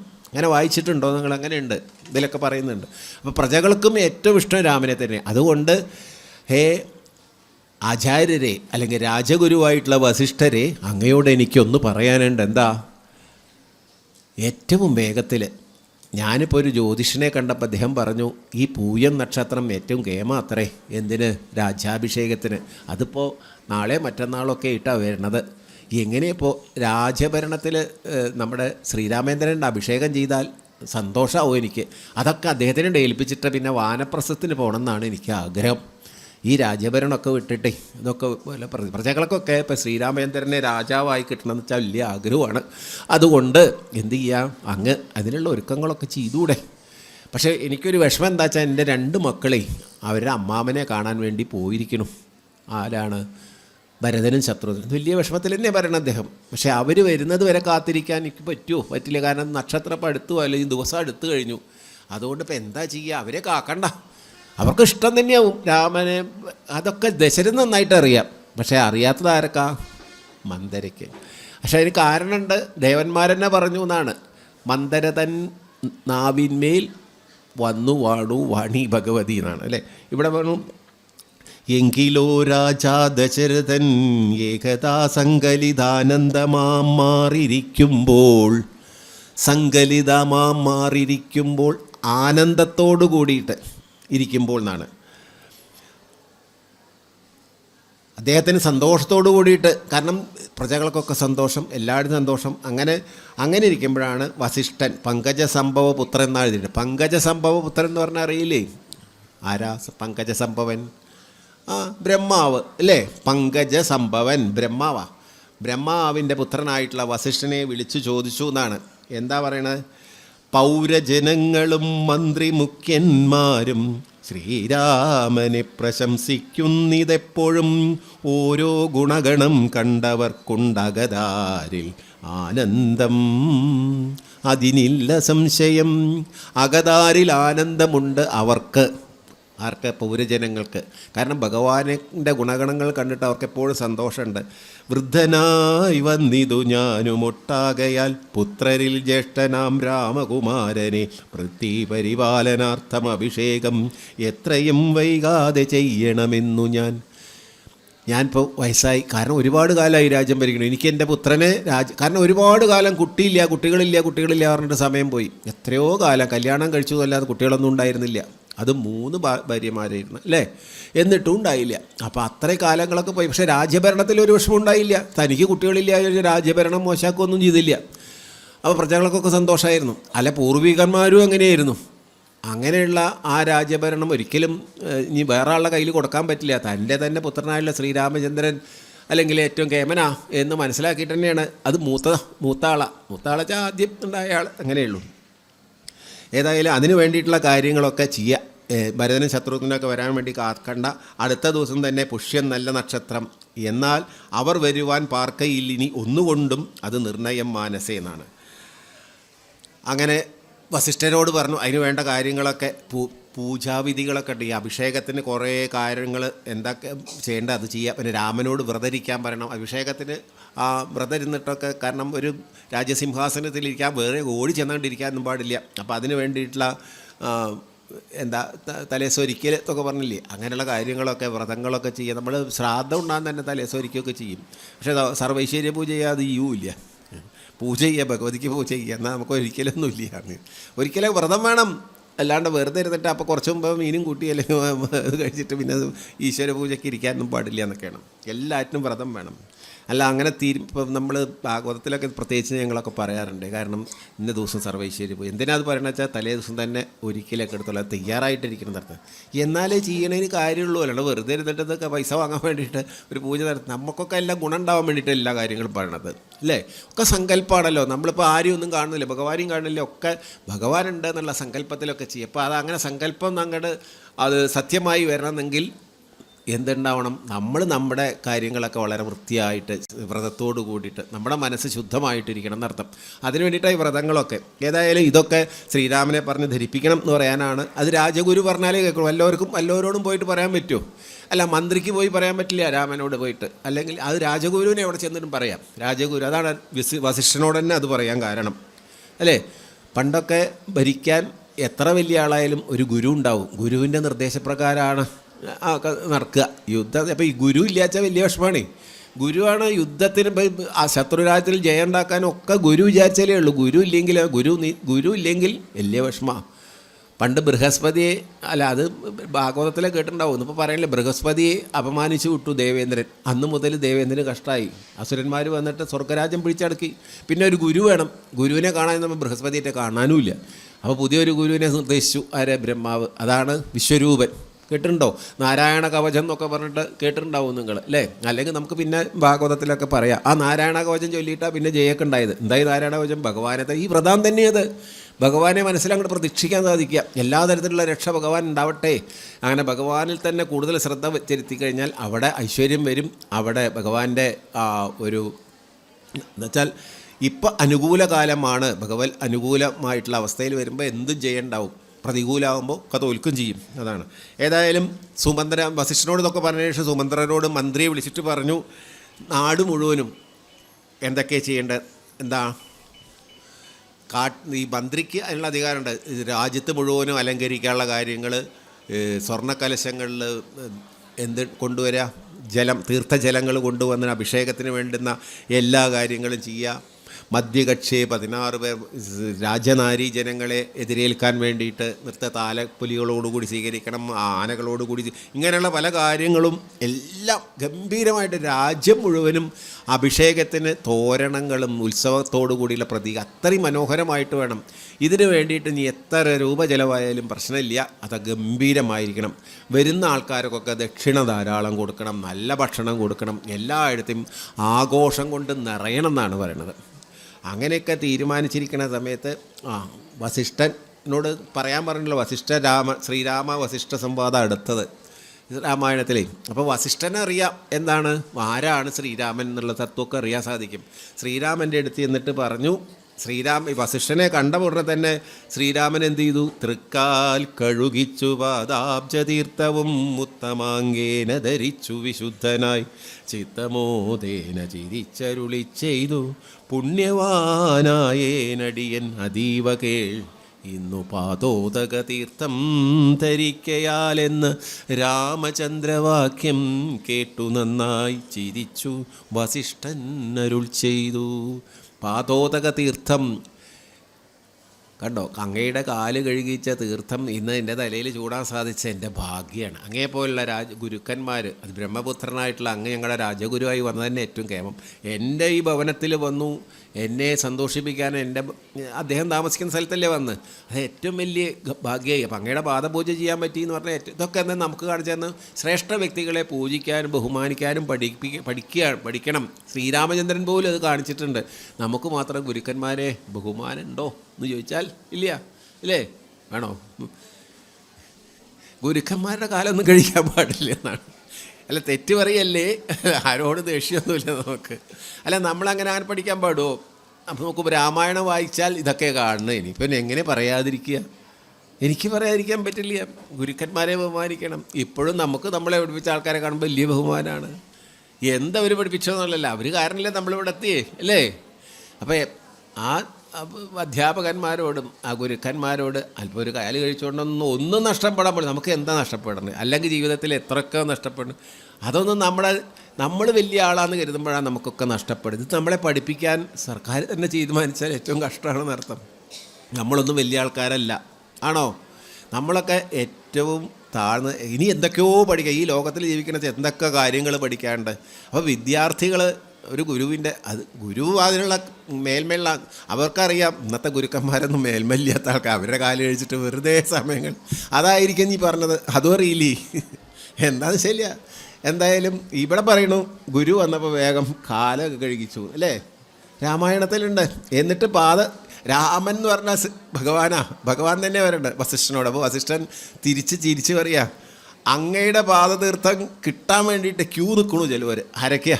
അതാ ബ്രഹ്മദേവൻ, പരമേശ്വരൻ, പിന്നെ കുറേ ദേവേന്ദ്രൻ തുടങ്ങി അങ്ങോട്ട് നാരദനടക്കം ഭഗവാന്റെ പാദതീർത്ഥം ഒന്ന് തലയിൽ ധരിക്കാൻ. അങ്ങനെ ഇരിക്കുമ്പോൾ എൻ്റെ പാദതീർത്ഥം തലയിൽ ധരിച്ച് ധന്യനായേനഹം എന്നൊക്കെ പറഞ്ഞാൽ അതെന്നെ കളിപ്പിക്കാമെന്ന് എനിക്ക് മനസ്സിലായി. ആ മായ കൊണ്ട് എന്നെ മോഹിപ്പിക്കരുതേ. ഞാൻ എപ്പോഴും അങ്ങയുടെ ഭക്തൻ തന്നെയാണ്. ഉണ്ടോ? നമുക്കൊക്കെ മായയാണ് ഇത്. ഞാൻ വലുതാണെന്ന് തോന്നിപ്പിക്കുകയല്ലേ. ആരെങ്കിലും നമ്മളെ ബഹുമാനിച്ചാൽ അതിൽ കയറ്റിയിരുത്തിയാൽ എന്നെയൊക്കെ പോലെ വലിയ എന്താപ്പം എനിക്ക്, അല്ലേ? അങ്ങനെയൊക്കെയാണ് തോന്നിച്ചപ്പോൾ എന്താ ചെയ്യുക? ഒന്നുമല്ല. ഭഗവാൻ വിചാരിച്ചാലും എന്ന് പറഞ്ഞാൽ കീഴ്പ്പെട്ടിടാം. ഒക്കെ എത്രയേ ഉള്ളൂ. അങ്ങനെയല്ലേ? അങ്ങനെ എത്ര കണ്ണിൻ്റെ മുമ്പിൽ കാണുന്നുണ്ടേ. വലിയ സ്ഥാനത്തിരുന്നായിരുന്നവരൊക്കെ കീഴ്പ്പെട്ട് വീണു, അല്ലേ? അപ്പോൾ അതൊക്കെ ഉയരത്തിലിരുത്താനും സാധിക്കും, താഴ്ത്തിരുത്താനും സാധിക്കും. ഇത്രയേ ഉള്ളൂ. ഞാൻ കേമനാന്ന് ഞാൻ കരുതിയാൽ പോയി. അപ്പോൾ അങ്ങ് ത്വൽപാദ പങ്കജതീർത്ഥം ധരിക്കയാൽ ദർപ്പകവൈരിയും ധന്യനായിടിനാൻ. ആരെ ഈ ദർപ്പകവൈരി? ദർപ്പകൻ എന്ന് പറഞ്ഞ കാമദേവനാണ്. കാമദേവൻ്റെ വൈരി ആരാ? കൃഷ്ണൻ എന്നാണ്, ശിവൻ, അല്ലേ? കാമദേവനെ കൊന്നാളാ. അപ്പം ആ ദർപ്പകവൈരിയും ധന്യനായിടിനാൻ ത്വൽപാദതീർത്ഥ വിശുദ്ധനായി വന്നിതു മൽപിതാവായ വിരിഞ്ചനും ഭൂപതേ. വിരിഞ്ചൻ എന്ന് പറഞ്ഞാൽ വിധാതാവ്, അല്ലെങ്കിൽ ബ്രഹ്മാവ്. ഇപ്പോൾ മഹാജനങ്ങൾക്കുപദേശാർത്ഥം അത്ഭുത വിക്രമ ചൊന്നതു നീയടോ. നന്നായി അറിഞ്ഞിരിക്കുന്നു നിന്നെ ഞാൻ ഇന്നവനാകുന്നതെന്നും. അങ്ങ് ആരാണെന്ന് എനിക്ക് നന്നായിട്ടറിയാം. അങ്ങേ പൂജിക്കണം എന്നുള്ളൊരൊറ്റ ഉദ്ദേശത്തോടു കൂടിയാണ് ഞാൻ സൂര്യാന്വയനത്തിന് മുൻപേ ഈ സൂര്യവംശത്തിൽ നേരത്തെ തന്നെ പുരോഹിതനായിട്ട് വന്നത്. പുരോഹിതനായിട്ട് ഇവിടുത്തെ ഗുരുവായിട്ട് വരാൻ കാരണം തന്നെ ഞാൻ ബ്രഹ്മാവിൻ്റെ പുത്രൻ, എനിക്കിതിനൊന്നും ആവശ്യമില്ല. പക്ഷെ സൂര്യവംശത്തിലെ ഗുരുവായിട്ട് ഞാൻ വരാൻ കാരണം ഭഗവാൻ അവതരിക്കലോടെ. അപ്പോൾ ഭഗവാന്റെ പാദതീർത്ഥം ഏൽക്കാൻ സാധിക്കില്ലോ, ഭഗവാനെ കാണാൻ സാധിക്കില്ലോ, ഇങ്ങനെ വിചാരിച്ചിട്ട് തന്നെയാണ് ഞാൻ. പൃഥ്വീതലേ യോഗമായയാ ജാതനാം എന്നതു മുന്നേ ധരിച്ചിരിക്കുന്നു ഞാൻ. എന്നോടു ദാതാവ് താനരുൾ ചെയ്കയാൽ എന്നതറിഞ്ഞെത്രേ. സൂര്യാന്വയത്തിനു മുന്നേ പുരോഹിതനായിരുന്നു മുതാ. ഞാനും ഭവാനോടു സംബന്ധകാംക്ഷയാ നൂനം പുരോഹിത കർമ്മം അനുഷ്ഠിച്ചു. നിന്ദ്യമായുള്ളതു ചെയ്താലൊടുക്കത്തു നന്നായി വരികിലതും പിഴയല്ലല്ലോ. ഈ പുരോഹിത കർമ്മം എന്നൊക്കെ പറഞ്ഞാൽ അത്ര നല്ലതൊന്നുമല്ല, നിന്ദ്യയാണ്. കാരണം ദക്ഷിണ തരും കുറേ ആൾക്കാർ അങ്ങനെയൊക്കെ ഉണ്ടല്ലോ. ഇതിനൊക്കെ പോയിട്ട് ഞാൻ എന്താ ഇവിടുത്തെ പുരോഹിതനാവാന്നൊക്കെ വന്നിട്ട്, അല്ല ആരെങ്കിലും എനിക്കൊന്നും അതിൻ്റെ ആവശ്യമില്ല, ഞാൻ എല്ലാം അറിഞ്ഞ ആളാണ്. അല്ല ഭഗവാൻ ഇപ്പോൾ ഈ വസിഷ്ഠൻ എന്നൊക്കെ പറഞ്ഞു കഴിഞ്ഞാൽ എല്ലാ അദ്ദേഹത്തിന് സമചിത്തനാണ്, ഒന്നിലും ആകാംക്ഷ ഇല്ലാത്തതാണ്. നേരത്തെ ബ്രാഹ്മണോത്തമൻ എന്നൊക്കെ പറഞ്ഞിട്ട് നമ്മൾ കുചേലിനെയൊക്കെ പറയാറുണ്ട് അല്ലേ, ഒന്നിലും നിസ്പൃഹനാണ്, കിട്ടിയതിൽ സന്തോഷം, അങ്ങനെയാണ്. അങ്ങനെയുള്ള അദ്ദേഹത്തിന് പിന്നെ കൂടുതൽ കിട്ടണമെന്നോ അല്ലെങ്കിൽ രാജാവിൻ്റെ ഗുരുവായിട്ട് പേര് കേൾക്കണമെന്നൊന്നും ആഗ്രഹമൊന്നുമില്ല. എന്നാൽ ഈ നിന്ദ്യകർമ്മ എന്ന് അറിഞ്ഞിട്ട് പോലും ഞാൻ ചെയ്തെന്താ, അതുകൊണ്ട് എനിക്ക് നന്നാവുകയാണെങ്കിൽ തിരക്കടമൊന്നുമില്ലല്ലോ. അതാണ് നന്നായി വരികിൽ അതും പിഴയല്ലല്ലോ. ഇന്നു സഫലമായി വന്നു മനോരഥം, ഒന്നപേക്ഷിക്കുന്നതുണ്ടു ഞാൻ ഇനിയും. യോഗേശ തേ മഹാമായ ഭഗവതി ലോകൈക മോഹിനി മോഹിപ്പിയായികമാം. അങ്ങയുടെ മായ അങ്ങ് തന്നെ സൃഷ്ടിച്ചതാണ്. എന്നുവെച്ചാൽ മായ എന്ന് പറഞ്ഞാൽ ഇല്ലാത്തതുണ്ട് എന്ന് തോന്നിപ്പിക്കുന്നതാണ്. ഞാൻ കേമൻ എന്നൊക്കെ തോന്നിപ്പിക്കണ ഈ മായയാണ് ഇല്ലേ, കയറിനെ പാമ്പായി തോന്നിപ്പിക്കുന്നത്. അങ്ങനെയുള്ള രണ്ട് കാര്യം എന്ന് വെച്ചാൽ ഉള്ളത് മറിച്ച് വേണ്ടാത്തതിനെ നമുക്ക് കാണിച്ചു തരിക, അതൊക്കെയാണ്. ഏതായാലും ആചാര്യ നിഷ്കൃതി കാമൻ ഭവാനെങ്കിൽ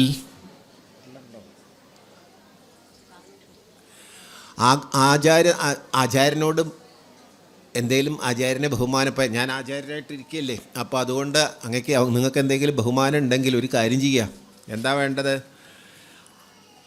ആശയം മായയാ മോഹിപ്പിയായികമേ. എൻ്റെ മനസ്സുണ്ടല്ലോ, എൻ്റെ ഹൃദയത്തെ, എൻ്റെ ഉള്ളിൽ മായ കൊണ്ട് മോഹിപ്പിക്കരുത്. ഇങ്ങനെയൊക്കെ പറഞ്ഞിട്ട് എന്നെ വലുതാക്കരുത്. ഞാൻ എപ്പോഴും അവിടുത്തെ ഭക്തനായിട്ട് തന്നെ ഇരിക്കാൻ ആഗ്രഹം. അല്ലാണ്ട് തൊൽപ്രസംഗാൽ സർവമുക്തം ഇപ്പോൾ ഇതം അപ്രവക്തവ്യം മയാ രാമകുത്രജിത്ത്. ഒരിടത്തും എനിക്ക് അങ്ങനെ ഒരു വേണ്ടാത്തതും തോന്നരുത് എപ്പോഴും.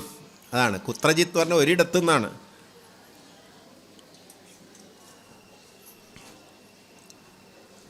ഇനിയിപ്പോൾ അങ്ങയോടിപ്പോൾ ഞാൻ ചില കാര്യങ്ങളൊക്കെ പറയാച്ചാൽ അതും പറയേണ്ട കാര്യമൊന്നുമല്ല, അങ്ങക്ക് അറിയാവുന്നതാണ്.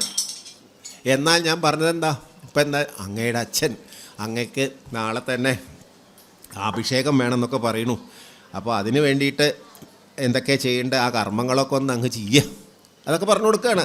കർമ്മങ്ങൾ ചെന്നങ്ങൊരുക്കുവാൻ വൈകാതെ വന്നിടുഷസ്സിനു നീ എന്നരുൾ ചെയ്തു ചെന്നു തേരിൽ കരേറി മുനിശ്രേഷ്ഠനും. അപ്പോൾ വേണ്ട കാര്യങ്ങളൊക്കെ മേദിനി തന്നിൽ ശയനവും ചെയ്യണം, നിലത്ത് കിടന്നുറങ്ങുക, അങ്ങനെയൊക്കെ വേണ്ട കാര്യങ്ങൾ ഉപവാസം അനുഷ്ഠിക്കുക, അല്ല വെറുതെ അനുഷ്ഠിക്കാനൊക്കെ പറഞ്ഞു. അതിന് നാളെ വരിക. അപ്പോൾ വേണ്ട കാര്യങ്ങളൊക്കെ ഇനിയും കുറേ ചെയ്യാണ്ടേ. അപ്പോൾ ഞാൻ അങ്ങോട്ട് പോവുക എന്നൊക്കെ പറഞ്ഞ് അദ്ദേഹം പോയി. അപ്പോൾ വേഗം ലക്ഷ്മണനെ വിളിച്ച് പറഞ്ഞു. അപ്പോൾ ലക്ഷ്മണനെ വിളിച്ച് താതെ എനിക്ക് അഭിഷേകം നാളെ അച്ഛൻ തീരുമാനിച്ചിട്ടുണ്ട്. അപ്പം ഈ ആത്മാവും ജീവാത്മാവും പരമാത്മാവും തമ്മിലുള്ള ഒരു വെറുതെ ഒരു വരികൾ കൊടുത്തിരിക്കുകയാണ്. അതൊക്കെ ആത്മാവിനെന്താണ്, എനിക്കെന്ത് അഭിഷേകമാണ്.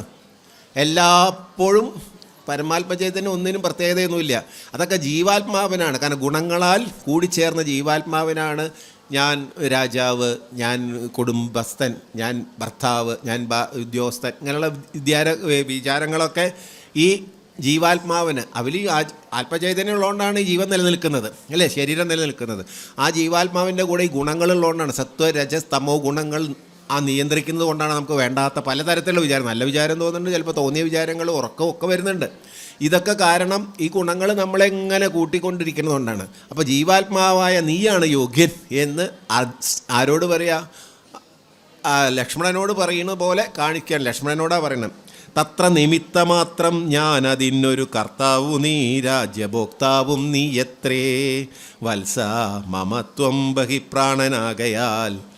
ത്വം ബഹിപ്രാണനാക, അങ്ങ് കണ്ടോ, മമ ത്വം ബഹിപ്രാണനാകയാൽ. ജീവാത്മാവ് പരമാത്മാവ് തന്നെ പറയണം. ഉത്സവത്തിനു കോപ്പിട്ടുകൊള്ളുക, എന്ത് വന്നാലും കണ്ടോളൂ എന്ന് പറയുകയാണ് ലക്ഷ്മണനോട്. കാരണം ഇനിയിപ്പോൾ പലതും സംഭവിക്കാൻ പോകുന്നുണ്ട് കേട്ടോ ഇവിടെ, ശരിയല്ലേ? എന്തൊക്കെയാണ് കാണാൻ പോകുന്നത് ഈ ഉത്സവത്തിന്? ഇതൊക്കെ നമ്മളിപ്പോൾ വിചാരിക്കും നാളെ ഞാനിപ്പോൾ സ്വപ്നം കണ്ട് നാളെ ഞാൻ രാജാവായിട്ടിരിക്കാൻ പോവുകയാണ്. എന്താ പിന്നെ ആൾക്കാരിങ്ങനെ ക്യൂ നിന്നിട്ട് ഇങ്ങനെ രാജാവിനെ അഭിഷേകം ചെയ്യാലും ഓരോരുത്തർ വന്ന്, നമ്മളും ഉണ്ട് ഈ ഭാഗവതത്തിലൊക്കെ ചെല്ലുന്ന ആചാര്യ വരണം, അത് വെറുതെ ഇരിക്കണ സമയത്ത് ഒരാൾ വന്നൊന്നും ചെയ്യില്ല. അപ്പം ഞാൻ കേമന ആ സമയത്ത് ആചാര്യ വരണം എന്നൊക്കെ പറഞ്ഞു ഞാൻ കേമന വിചാരിച്ചു എപ്പോഴും ഞാൻ അങ്ങനെ നടന്നാലോ കോപ്പായി അല്ലേ, ഇയാൾ അന്നാചാര്യനായിട്ട് ഞാൻ പൂജിച്ചു വെച്ചിട്ട് അങ്ങനെ ആരെങ്കിലും അങ്ങനെ പാടില്ല എന്നുള്ളതാണ്. അതേപോലെ രാമനും തലേദിവസം തന്നെ അറിയാം, ഇനിയിപ്പോൾ നാളെ ആയാലും മറ്റന്നാളായാലും ഞാൻ ഇതിലൊന്നും ഭോക്താവല്ല, ഇനി നിനക്ക് വേണമെങ്കിൽ അതൊക്കെ സ്വീകരിച്ചോ എന്നാണ് ആൾക്കാർ തരണമൊക്കെ നമുക്ക് കാണാമെന്നുള്ള മട്ടിൽ. ഏതായാലും മത്സരിപ്പാനില്ലിതിന്നു നമ്മോടാരും ഇത്തരമോരോന്നരുൾ ചെയ്തിരിക്കുമ്പോൾ പൃഥ്വീന്ദ്രഗേഹം പ്രവിശ്യ വസിഷ്ഠനും വൃത്താന്തമെല്ലാം ദശരഥൻ തന്നോട് അങ്ങനെ എല്ലാം പറഞ്ഞു, ഒക്കെ പറഞ്ഞു. ഇതിന് കൗസല്യയോട് ഇത് പറയാൻ വേണ്ടി ഇവിടെ കേട്ടു. ഈ വസിഷ്ഠൻ ദശരഥനോട് ഈ വക ഞാൻ രാമനോടൊക്കെ പറഞ്ഞു നാളെ നമുക്ക് അഭിഷേകത്തിനുള്ള കാര്യങ്ങളൊക്കെ തീരുമാനിച്ചു, എല്ലാം തീരുമാനിച്ചു. അപ്പം ദശരഥനും പറഞ്ഞു ഞാൻ മന്ത്രി സുമന്ത്രനോട് എല്ലാം പറഞ്ഞിട്ടുണ്ട്, എല്ലാം റെഡിയാവും, ഇനിയിപ്പോൾ നാളെ അതിന് വേണ്ട കാര്യങ്ങളൊക്കെയായി. അപ്പോൾ നമുക്ക് ശ്രീരാമചന്ദ്രനെ നാളെ തന്നെ ഏതായാലും വ്രതം എടുക്കാൻ പറഞ്ഞിട്ടുണ്ട്. ഇതൊക്കെ കേട്ടു ചില ആൾക്കാർ. കേട്ടപ്പോൾ ചില ആൾക്കാർ കൗസല്യോട് പോയി. കൗസല്യയുടെ അന്തഃപുരം കുറച്ചപ്പുറത്താണ്, കൈകേയിയുടെ അടുത്താണ്. ഈ സഭയിലിരുന്നിട്ടാണ് ദശരഥ ഇതൊക്കെ പറയണത്, നീ അടുത്ത് പോകണമെന്ന് കൈകേയിയുടെ അടുത്തേക്കാണ്. പക്ഷേ അതിനു മുമ്പ് കൗസല്യയുടെ അടുത്ത് എന്ന് പറഞ്ഞു ചില ആൾക്കാർ ചെന്ന് പൗരമുഖ്യന്മാർ അല്ലെങ്കിൽ മന്ത്രിപ്രമുഖന്മാർ അവിടെ ചെന്നിട്ട് പറഞ്ഞു, അമ്മയോട് പറഞ്ഞ അമ്മയ്ക്ക് സന്തോഷം ഉണ്ടാവുമല്ലോ, അമ്മയ്ക്ക് സന്തോഷമുണ്ട്. അപ്പോൾ അമ്മ പെട്ടെന്ന് പ്രാർത്ഥിച്ചു, എന്താണ്? സത്യസന്ധൻ നൃപവീരൻ ദശരഥൻ പുത്രാഭിഷേകം കഴിച്ചിടുമെന്നുമേ കേകയപുത്രീ വശഗതനാകയാൽ ആകുലമുള്ളിൽ വളരുന്നിതേറ്റവും. അദ്ദേഹത്തിന് ലേശം ഒരു കുറവ് ഞാൻ കാണുന്നുണ്ട്. എന്താ വെച്ചാൽ കേകയപുത്രിയോടൊരു പ്രത്യേക ഇഷ്ടമുണ്ട്. കൈകേയിയോട്. അത് വിഷമമൊന്നും ഉണ്ടായിട്ടൊന്നല്ല, പക്ഷെ അത് ചിലപ്പോൾ കുഴപ്പമാവുമോയെന്നൊരു, കാരണം കൈകേയിയുടെ മനസ്സെന്താണെന്ന് നിശ്ചയില്ല, പുറത്തല്ലേ കാണാൻ പറ്റൂ, അകത്തെന്താണെന്ന് നിശ്ചയില്ലല്ലോ എന്ന് കൗസല്യ സാധാരണ മനുഷ്യ സ്ത്രീയെ പോലെ പറയണം. അപ്പോൾ അതുകൊണ്ട് കാടാമ്പുഴ ദേവിയെ തന്നെ പ്രാർത്ഥിക്കുക, മുട്ടൊന്നുമില്ല. അതാണ് ദുർഗേ ഭഗവതി ദുർഗതി നാശിനി ദുർഗതി നീക്കി തുണച്ചിടുക അംബികേ ദുർഗതി നീക്കി തുണച്ചിടുക. ദുർഗതി എന്തെങ്കിലും കഷ്ടകാലങ്ങൾ വരാണ്ടെച്ചാൽ അതൊക്കെ ഒന്ന് മാറ്റണേ, ഞങ്ങളെ രക്ഷിക്കാൻ അവിടെ നിന്നല്ലാതെ വേറെ ആരും ഇല്ല. ദുർഗേ ഭഗവതി അല്ലേ, വനദുർഗയായിട്ടിരിക്കുന്നത് കാടാമ്പുഴ ഭഗവതി തന്നെയല്ലേ. ദുർഗതി നാശിനി, വേണ്ടാത്ത കഷ്ടകാലങ്ങളൊക്കെ ഒഴിവാക്കി തരുന്ന ആ ഭഗവതി എന്നെ രക്ഷിക്കലും. എന്താ കാരണം അങ്ങനെ പറയാം? ഭഗവതി കാമുകനല്ലോ നൃപതി ദശരഥൻ കാമിനി കൈകേയി ചിത്തമെന്തീശ്വര. അദ്ദേഹം കൈകേയിയോടൊരു പ്രത്യേക മമത ഇഷ്ടം കൂടുതലാണ്. കൈകേയിക്ക് വേണ്ടിയിട്ട് എന്തും ത്യജിക്കാൻ വലിയ പണ്ട് ജീവൻ രക്ഷിച്ച ആളൊക്കെയാണ്. അപ്പോൾ അതൊരു പ്രത്യേക മമത ഉള്ള ആളാണ്. എന്താ നിശ്ചയം ഉണ്ടാവില്ല അദ്ദേഹത്തിന്, ഇന്നതാ ചെയ്യുക, കൈകേയി പറഞ്ഞാൽ അതിലപ്പുറമൊന്നും ഇല്ലേ ഇനി. അപ്പോൾ എന്താ ഉണ്ടാവുക നിശ്ചയില്ല. അപ്പോൾ ഇത് മുൻകൂട്ടിയിട്ട് മനസ്സിൽ തോന്നിയെന്നാണ്, അത് തോന്നിപ്പിച്ചു. കൈകേയിക്ക് എപ്പോഴും കൗസല്യാദേവിക്ക് എപ്പോഴും ഒരു വിഷമമാണ് ഈ രാമന് പേര് കേൾക്കുമ്പോഴൊക്കെ. അതൊക്കെ കുഴപ്പമായിട്ട് തീരും. നമ്മുടെ കുട്ടികളെ വരുമ്പോൾ ബാഗ് ഒഴിഞ്ഞിടുകയൊക്കെ ചെയ്യണ പോലെയാണ്. അല്ല, ഒരു പേടി വരും. നല്ലവണ്ണം വരുത്തേണം എന്നൊക്കെ ചൊല്ലി പ്രാർത്ഥിച്ചു എന്നാണ്. പിറ്റേസം വാനവരെല്ലാവരും ഒത്തു. ദേവന്മാരൊക്കെ പറഞ്ഞത് ഇങ്ങനെ പോയാലേ രാജ്യാഭിഷേകം അവിടെ നടക്കുമ്പോൾ നാരദൻ പോയി പറയുകയൊക്കെ ചെയ്തിട്ടുണ്ട്. അപ്പം നാരദനോട് പറയും ചെയ്തു, സത്യം ചെയ്തു, നാളെ പുലർകാലേ ഞാൻ വനത്തിന് ഞാൻ നാളെ തന്നെ പുറപ്പെടുകയായി, അതൊന്നും പേടിക്കൊന്നും വേണ്ട, എനിക്കറിയാം സംഭവമൊക്കെ. നാരദനെ പറഞ്ഞ് ചട്ടം കെട്ടി വിടുകയും ചെയ്തു ശ്രീരാമചന്ദ്രൻ.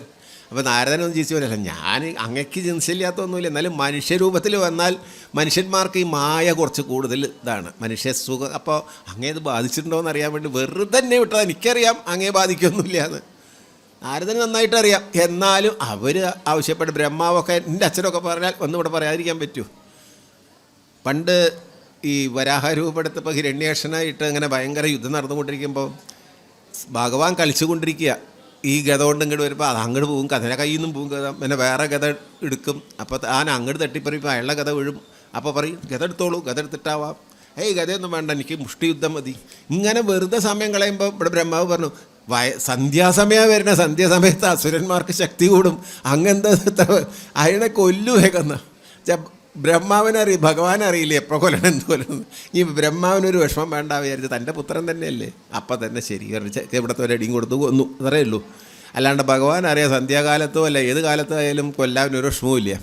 പക്ഷേ അങ്ങനെയാണ്, സന്ധ്യ എന്ന് പറഞ്ഞാൽ കുറച്ച് അസുരന്മാർക്ക് ശക്തി കൂടുന്നൊക്കെ ബ്രഹ്മാവിനൊരു പേടിയാണ്. സാധാരണ അതിന് രാജസിക സ്വഭാവമൊക്കെ ഉള്ളവർക്കൊക്കെ അങ്ങനെ വരുന്നതാണ്, കാണിക്കാനാണ് ബ്രഹ്മാവിന് പോലും പേടി വന്നു പറയുന്നത്. എന്നാൽ ഭഗവാൻ അത് വരുന്നില്ല. ഇവിടെ അതന്നെ ഉണ്ടായത്. ഈ ദേവന്മാർക്കും അങ്ങനെ ലേശം പേടിയൊക്കെ ഉണ്ട്. അപ്പോൾ ദേവന്മാരെല്ലാവരും കൂടി പറഞ്ഞു, ഇങ്ങനെ മനുഷ്യ സ്വഭാവമായിട്ട് അദ്ദേഹം ഇപ്പോൾ ഇത് വഴുകിച്ചാൽ, രാജ്യഭരണം എന്നാൽ പ്രജകളോട് ഇഷ്ടം കൂടുതലാണ്, ദശരഥൻ്റെ പുത്രനല്ലേ, പിന്നുണ്ടോ രാവണനെ കൊല്ലാൻ പറ്റണു? രാവണനൊക്കെ ഇങ്ങോട്ട് വന്ന് കപ്പം തരും. പിന്നെ രാവണനെ കൊല്ലാൻ ഒരു കാരണം ഉണ്ടാവണ്ടേ? ഒരു കാരണവുമില്ല, ഒന്നുമില്ല. പിന്നെ രാവണൻ നമ്മൾ വിചാരിച്ചതൊന്നും നടക്കൂല. അപ്പോൾ ശരിയാവില്ല. അതിനെന്തെങ്കിലും ഒരു പ്രവൃത്തി വേണം. ഒരു കാര്യം ചെയ്യുക, ഈ ഇത് മുടക്കുക, ഒരു കാട്ടിലേക്ക് വിട്ടാലേ ഇപ്പം നടക്കുള്ളൂ എന്നാ.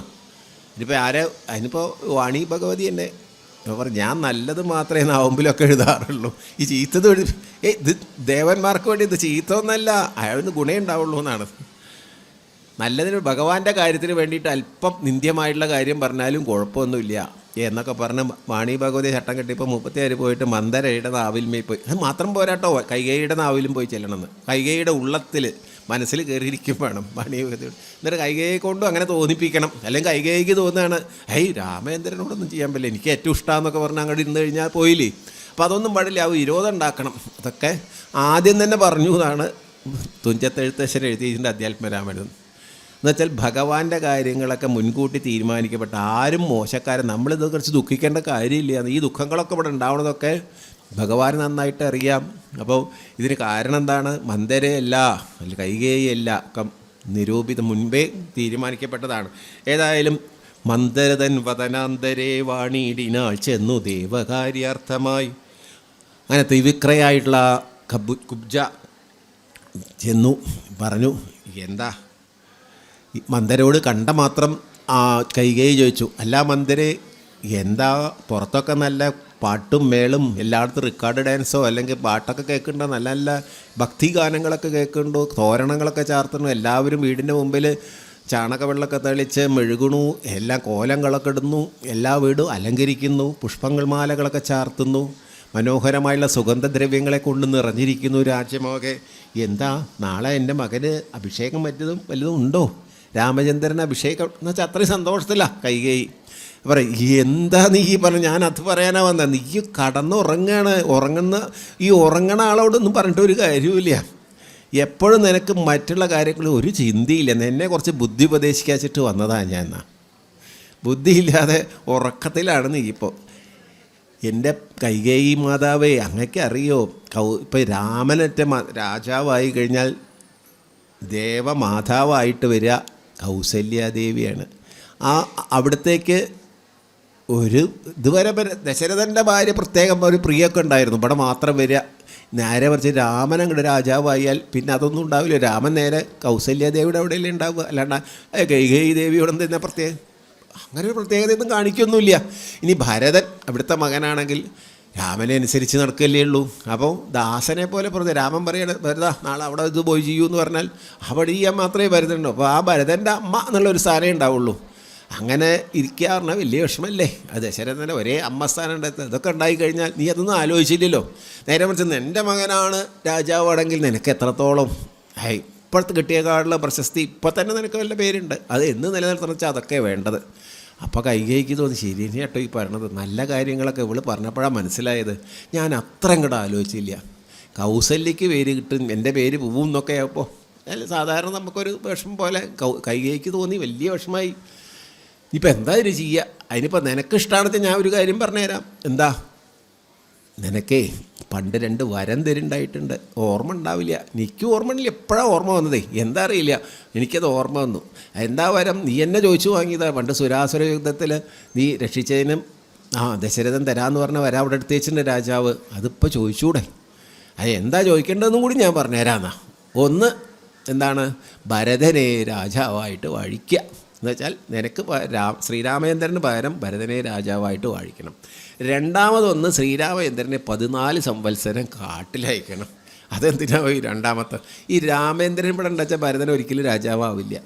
കാരണം ഏട്ടൻ ഇരിക്കുമ്പോൾ അങ്ങനെ അനുജൻ രാജാവാവുക. അപ്പോൾ രാമേന്ദ്രനെ കണ്ടില്ല വെച്ചാൽ പിന്നെ രക്ഷയില്ലാതെ രാജാവാവും. അത് നേരത്തെ കൂട്ടി മന്ത്രിക്ക് അറിയാം. അതുകൊണ്ടാണ് ഭരതൻ ഉള്ള സമയത്ത് രാമൻ ഇവിടെ പാടില്ല. രാമൻ പോകണം, കാട്ടിൽ പോകണം. അതും പെട്ടെന്നൊരു 14 കൊല്ലമൊക്കെ അവിടെ നിന്ന് കഴിഞ്ഞാൽ പിന്നെ ഈ രാജഭരണത്തിൻ്റെ സുഖം കാരണം പിന്നെ ഭരതന് വിട്ടുകൊടുക്കില്ല. പിന്നെ രാമൻ വന്നാലും കിട്ടുമൊന്നുമില്ലല്ലോ. പിന്നെ ഭരതൻ തന്നെയാവും രാജൻ ഭരിക്കുക.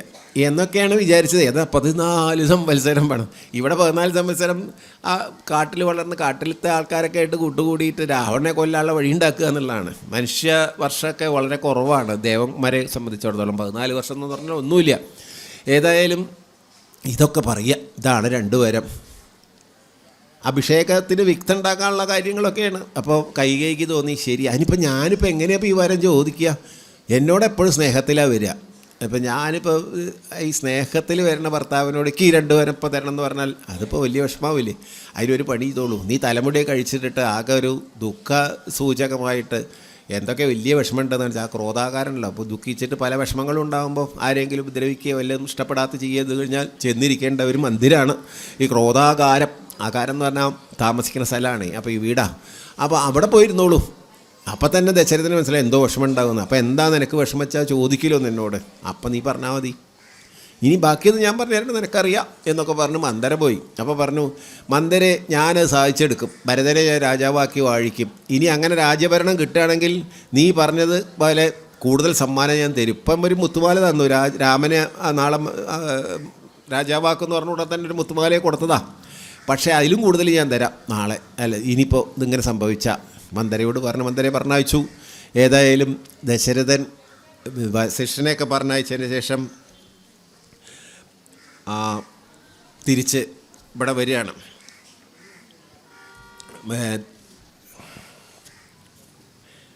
കൈകേയി വരപ്രാർത്ഥന. കൈകേയിയുടെ എടുത്തിട്ട് വത്ത് ചോദിക്കുകയാണ്, അല്ല സമയമാവണല്ലോ, ഈ എങ്കിലോ രാജാ ദശരഥനാഥരാൽ പങ്കജനേത്രാഭ്യുദയം നിമിത്തമായി മന്ത്രി പ്രഭൃതികളോടും പറഞ്ഞുകൊണ്ട് അന്തഃപുരമകമ്പു കരുളീടിനാൻ. ആ കൈകേയിയുടെ വീട്ടിലേക്ക് ആദ്യം പോവുക, അങ്ങോട്ട് തന്നെയാണ് പോവുക. സന്തോഷചിത്തനായിട്ടാണ് ഇപ്പോൾ ഇരിക്കുന്നത് അദ്ദേഹം. ഇവിടെ പറയുന്നുണ്ട് എന്താണ്, ക്രോധാകാരത്തിൽ പോയിട്ടിരുന്നോളൂ എന്നൊക്കെ പറഞ്ഞു. പോയിടിനാൾ മന്ദര ഭൂപതി ചെയ്താൻ അഭിഷേകമെങ്കിൽ ഞാൻ വേറെ നിനക്ക് ഭോഗാർത്ഥമായി നൽകുവൻ 100 ദേശങ്ങൾ, അതിനില്ല സംശയം. വേറെ നിനക്കു ഭോഗാർത്ഥമായി 100 ദേശങ്ങൾ നൽകാമെന്ന. എന്താ ഇപ്പം മന്ദരയൊക്കെ വലിയ പണക്കാരിയായിട്ട് മാറാൻ പോവുകയാണ്. 100 ഗ്രാമങ്ങൾ തരാമെന്നാണ് പറയണത്. 100 ദേശങ്ങൾ തനിക്കായിട്ടാണ് തരാം. ഇനി ഇതൊക്കെ ഇങ്ങോട്ട് ഒരു അന്ധരവും ഇല്ലാതൊക്കെ നടക്കുകയാണെങ്കിൽ മന്ദരെ, നീ പറഞ്ഞ പ്രകാരം കാര്യങ്ങളൊക്കെ നടക്കുകയാണെങ്കിൽ നിനക്കൊരു 100 ദേശം ഞാൻ തരാട്ടോ എന്നൊക്കെ പറഞ്ഞ്, എന്നാൽ ഏതും അതിനൊരു ഇളക്കും വരില്ല. ചേതസി ചിന്തിച്ച കാര്യം വരും ദൃഢം എന്നൊക്കെ പറഞ്ഞ് മന്ദര പോയി എന്നാണ്. ഏതായാലും ഇവിടെ ഒരു ഉപദേശം കൂടി നമുക്ക് വേണ്ടി എഴുതി വെച്ചിട്ടുണ്ട്. ധീരനായി ഏറ്റം ദയാന്വിതനായി ഗുണാചാര സംയുക്തനായി നീതിജ്ഞനായി ദേശികവാക്യസ്ഥിതനായി സുശീലനായി ആശയശുദ്ധനായി വിദ്യാനിരതനായി ശിഷ്ടനായുള്ളവനെന്നങ്ങിരിക്കലും ദുഷ്ടസംഘം കൊണ്ടു കാലാന്തരത്തിനാൽ സജ്ജനനിധ്യനായി വന്നുകൂടും ദൃഢം. സജ്ജനനിന്ധ്യനായി വന്നുകൂടും ദൃഢം. എത്ര സൽപ്പുമാനാണെങ്കിലും ശരി, ദുഷ്ടസംഘം കൊണ്ടു കാലാന്തരത്തിനാൽ ദുഷ്ടന്മാരുമായിട്ടുള്ള ദുർജനങ്ങളുമായിട്ടുള്ള സംഘം ഉപേക്ഷിക്കണം എന്നർത്ഥം. സത്സംഗം വേണം എന്നാണ് പറയുന്നത്. സത്സംഗം ഉള്ള ആൾ ദുസ്സംഗം ഉണ്ടായി കഴിഞ്ഞാൽ തീർച്ചയായിട്ടും അവൻ എത്ര വലിയ ആളായാലും ധീരൻ, എന്തും നടത്താൻ പ്രാപ്തിയുള്ള ആളെ ധീരൻ എന്നൊക്കെ പറയാം. ഒരു പേടിയില്ലാത്ത ആൾ. പിന്നെ ദയാന്വിതൻ, എത്ര ഗുണങ്ങളൊക്കെ ദയാന്വിതൻ, എല്ലാവരോടും ദയ കാണിക്കുന്ന ആളാണ്. ഗുണാചാര, എല്ലാ ഗുണങ്ങളും ഉള്ള തികഞ്ഞ ആൾ. ആചാരങ്ങളൊക്കെ അനുഷ്ഠിക്കാൻ സംയുക്തനായിട്ടുള്ള മനസ്സ്, എന്ത് ചെയ്യാനും ആരെന്ത് പറഞ്ഞാൽ അതേപോലെ ചെയ്യുക, ആർക്കൊരു വിഷമമില്ലാതെ കാര്യങ്ങളൊക്കെ അനുഷ്ഠിക്കുന്നവനാണെങ്കിൽ കൂടി, നീതിജ്ഞനാണെങ്കിൽ കൂടി, വെച്ചാൽ നീതിമാനാണെങ്കിൽ കൂടി, നല്ലത് പ്രവർത്തിക്കാനും നീതി നടപ്പാക്കാൻ കഴിയുന്നവനാണെങ്കിൽ കൂടി, നിജദേശിക വാക്യസ്ഥിതനാണെങ്കിൽ കൂടി. ദേശിക വാക്യസ്ഥിതൻ എന്ന് പറഞ്ഞാൽ എന്താണ്? ദേശികൻ എന്ന് പറഞ്ഞാൽ ഗുരുവാണ്. ഗുരുവിൻ്റെ വാക്യങ്ങൾ അനുസരിച്ച് നടക്കുന്നവനാണെങ്കിൽ കൂടി, സുശീലനാണെങ്കിൽ കൂടി, നല്ല ശീലമുള്ളവനാണെങ്കിൽ കൂടി, ആശയശുദ്ധി ഉള്ളവനാണെങ്കിൽ കൂടി, മനസ്സ് ശുദ്ധിയുള്ള, മനസ്സിൽ വേണ്ടാത്ത വിചാരമൊന്നും ഇല്ലാത്ത ആളാണെങ്കിൽ കൂടി, വിദ്യാനിരതനാണെങ്കിൽ കൂടി, വിദ്യയിൽ നല്ല പ്രാവീണ്യം നേടിയിട്ടുള്ള നല്ല ഡിഗ്രിയൊക്കെ ഉള്ളവനാണെങ്കിൽ കൂടി ശിഷ്ടനായുള്ളവൻ എന്നിങ്ങിരിക്കൽ എല്ലാറ്റിലും കേമനാണ് എന്നങ്ങിരിക്കലും ദുഷ്ടസംഘം കൊണ്ടു ദുഷ്ടന്മാരുമായിട്ടുള്ള കൂടിച്ചേർച്ച കൊണ്ട് കാലാന്തരത്തിനാൽ കുറച്ച് കാലം കഴിഞ്ഞ് കഴിഞ്ഞാൽ എന്താണ് സജ്ജന നിന്ദ്യനായി വരും. ദൃഢം എന്നാണ്. സജ്ജനങ്ങൾക്ക് ദോഷം ചെയ്യുന്നവനായിട്ട് മാറും. അത് സൂക്ഷിക്കണം എന്നാണ് പറയണത്. കജ്ജളം പറ്റിയാൽ സ്വർണവും നിഷ്പ്രഭം.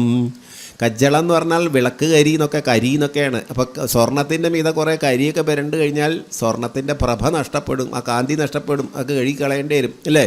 വിളക്കിൻ്റെ അടുത്ത് പോയിട്ട് ആ വിളക്ക് കരി മുഴുവൻ സ്വർണത്തിലായി കഴിഞ്ഞാൽ എത്ര നല്ല തിളക്കമുള്ള മാലയാണെങ്കിലും അതിൽ ഭംഗിയൊന്നും ഉണ്ടാവില്ല. അതേപോലെ ദുർജന സംഗമം ഏറ്റമകലവേ വർജിക്കേ വേണം പ്രയത്നേന സൽപ്പുമാൻ. എന്ത് പരിശ്രമം ചെയ്തുകൊണ്ടും ദുർജന സംഗമം ഒഴിവാക്കണം എന്നാണ്. സംസർഗം ഒഴിവാക്കണം. ദുർജന സംസർഗം അത് ശ്രദ്ധിക്കണം എന്നാണ്. അത് നോക്കൂ, രാമായണത്തിൽ നല്ല കാര്യങ്ങളൊക്കെ. അപ്പോൾ ഈ രാമായണം വായിക്കണം എന്ന് പറയുന്നത് വെറുതെ ഒന്നുമില്ല.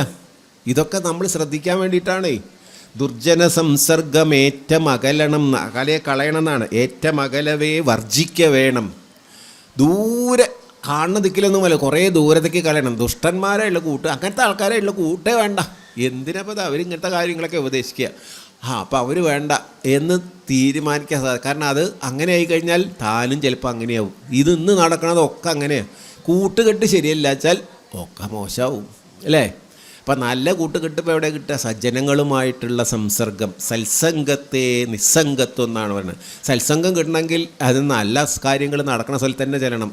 നല്ല പ്രഭാഷണങ്ങൾ നടക്കുന്ന സ്ഥലത്ത്. അമ്പലങ്ങളിലൊക്കെ സൽപ്പുമാന്മാരേ ഉണ്ടാവുള്ളൂ, അല്ലെങ്കിൽ സജ്ജനങ്ങളെ വരുള്ളൂ എന്നൊക്കെയാണ് സങ്കല്പം അല്ലേ. നല്ല ആൾക്കാരൊക്കെ ഉണ്ടാവുള്ളൂ. പൊതുവേ കുറച്ചൊക്കെ പേടിയുള്ള ആൾക്കാർ. അപ്പോൾ അവിടെയൊക്കെ ചെന്ന് കഴിഞ്ഞാൽ വേണ്ടാത്തൊന്നും അങ്ങനെ കേൾക്കില്ല. കുറച്ചൊക്കെ ഭയഭക്തിയുള്ള ആൾക്കാരായിരിക്കും അല്ലേ, ഈശ്വരഭക്തിയൊക്കെ. അതുകൊണ്ട് നല്ല നല്ല സ്ഥലങ്ങളിലൊക്കെ പോവാൻ ശ്രദ്ധിക്കുക. അവരൊക്കെ ആയിട്ട് കൂട്ടുകൂടാൻ ശ്രമിക്കുക. ദുർജന സംസർഗം ദൂരെ കളയണം എന്നൊക്കെയാണ് പറയണം.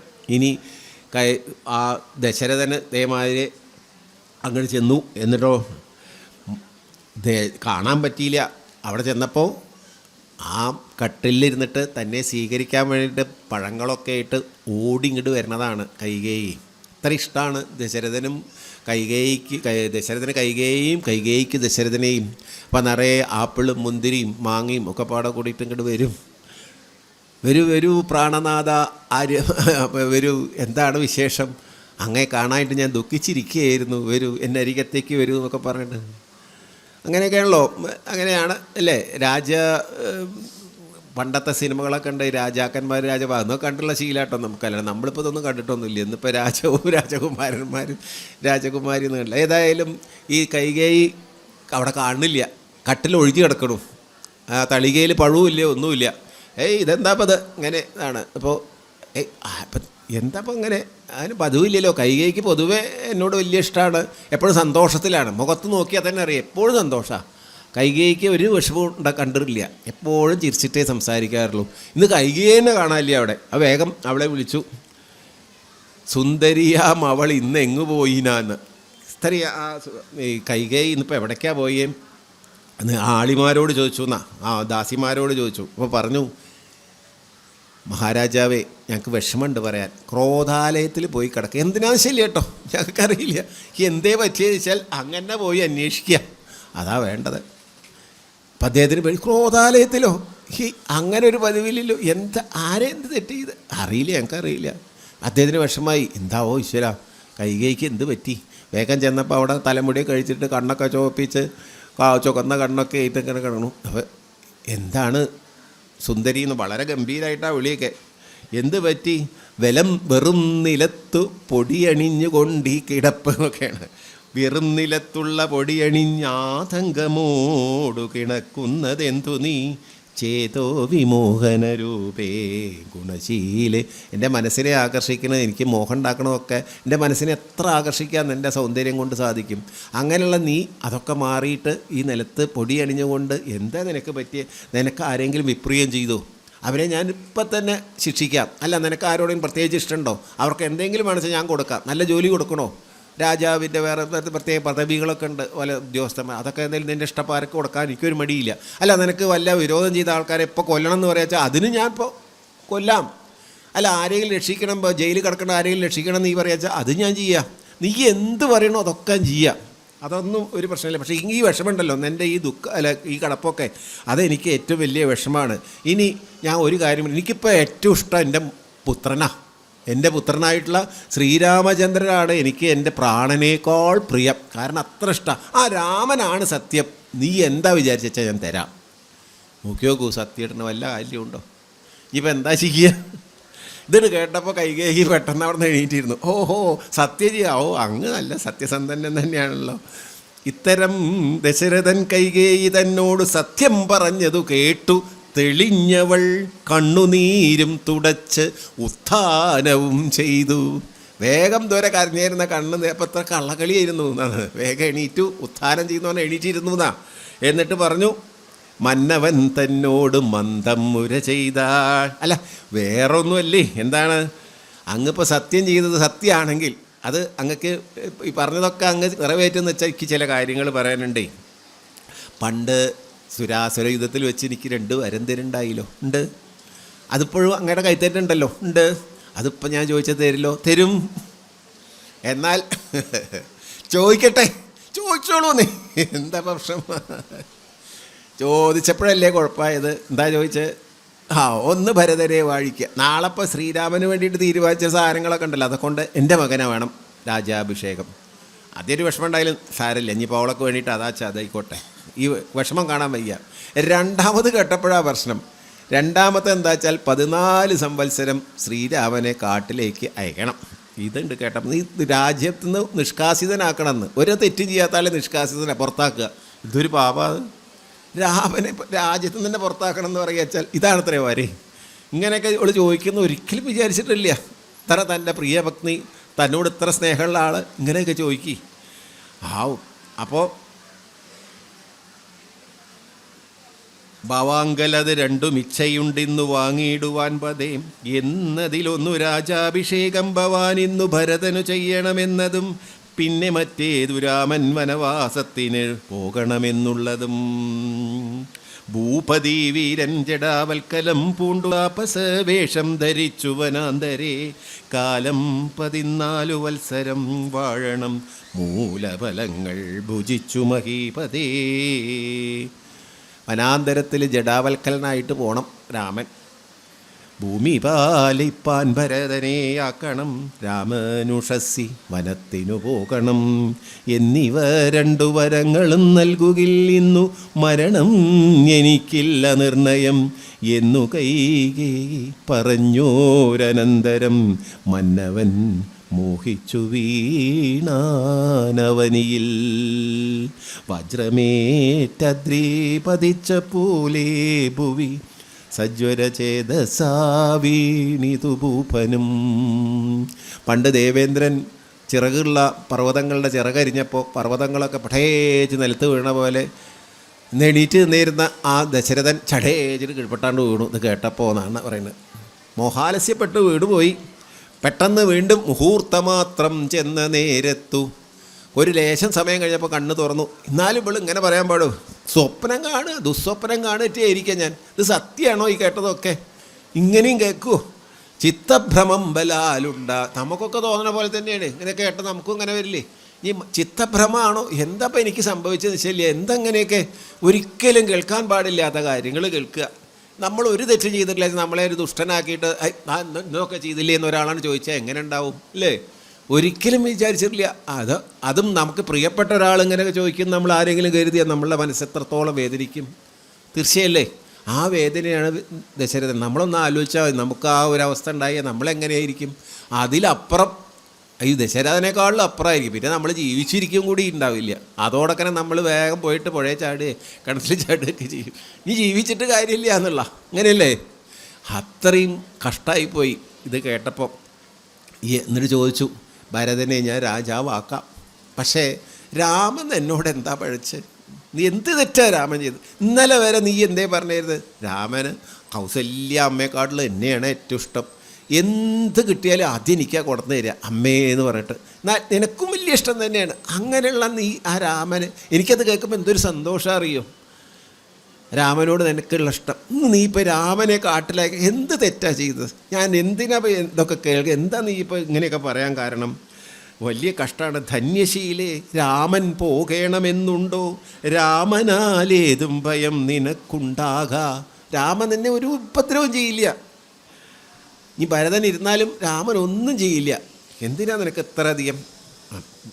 നീ അങ്ങനെ തന്നെ വേണം നിർബന്ധിക്കരുത് കേട്ടോ. ഞാൻ വേണമെച്ചാൽ കാല് പിടിക്കാന്ന് പറഞ്ഞ് കാൽക്കൽ വീണു. അപ്പോൾ അങ്ങോട്ട് മാറിയിരുന്നു. എന്താ അങ്ങ് ചെയ്യണത്? എൻ്റെ കാൽക്കൽ പിടിക്കേ. നേത്രങ്ങളൊക്കെ ചോപ്പിച്ചിട്ടാ കാല് പിടിച്ചേനെ ദേഷ്യത്തിൽ. സത്യം ചെയ്തിട്ട് തരാൻ പറ്റില്ല. ഇതെന്താ, എനിക്കിതെന്നെ വേണം ആണ്.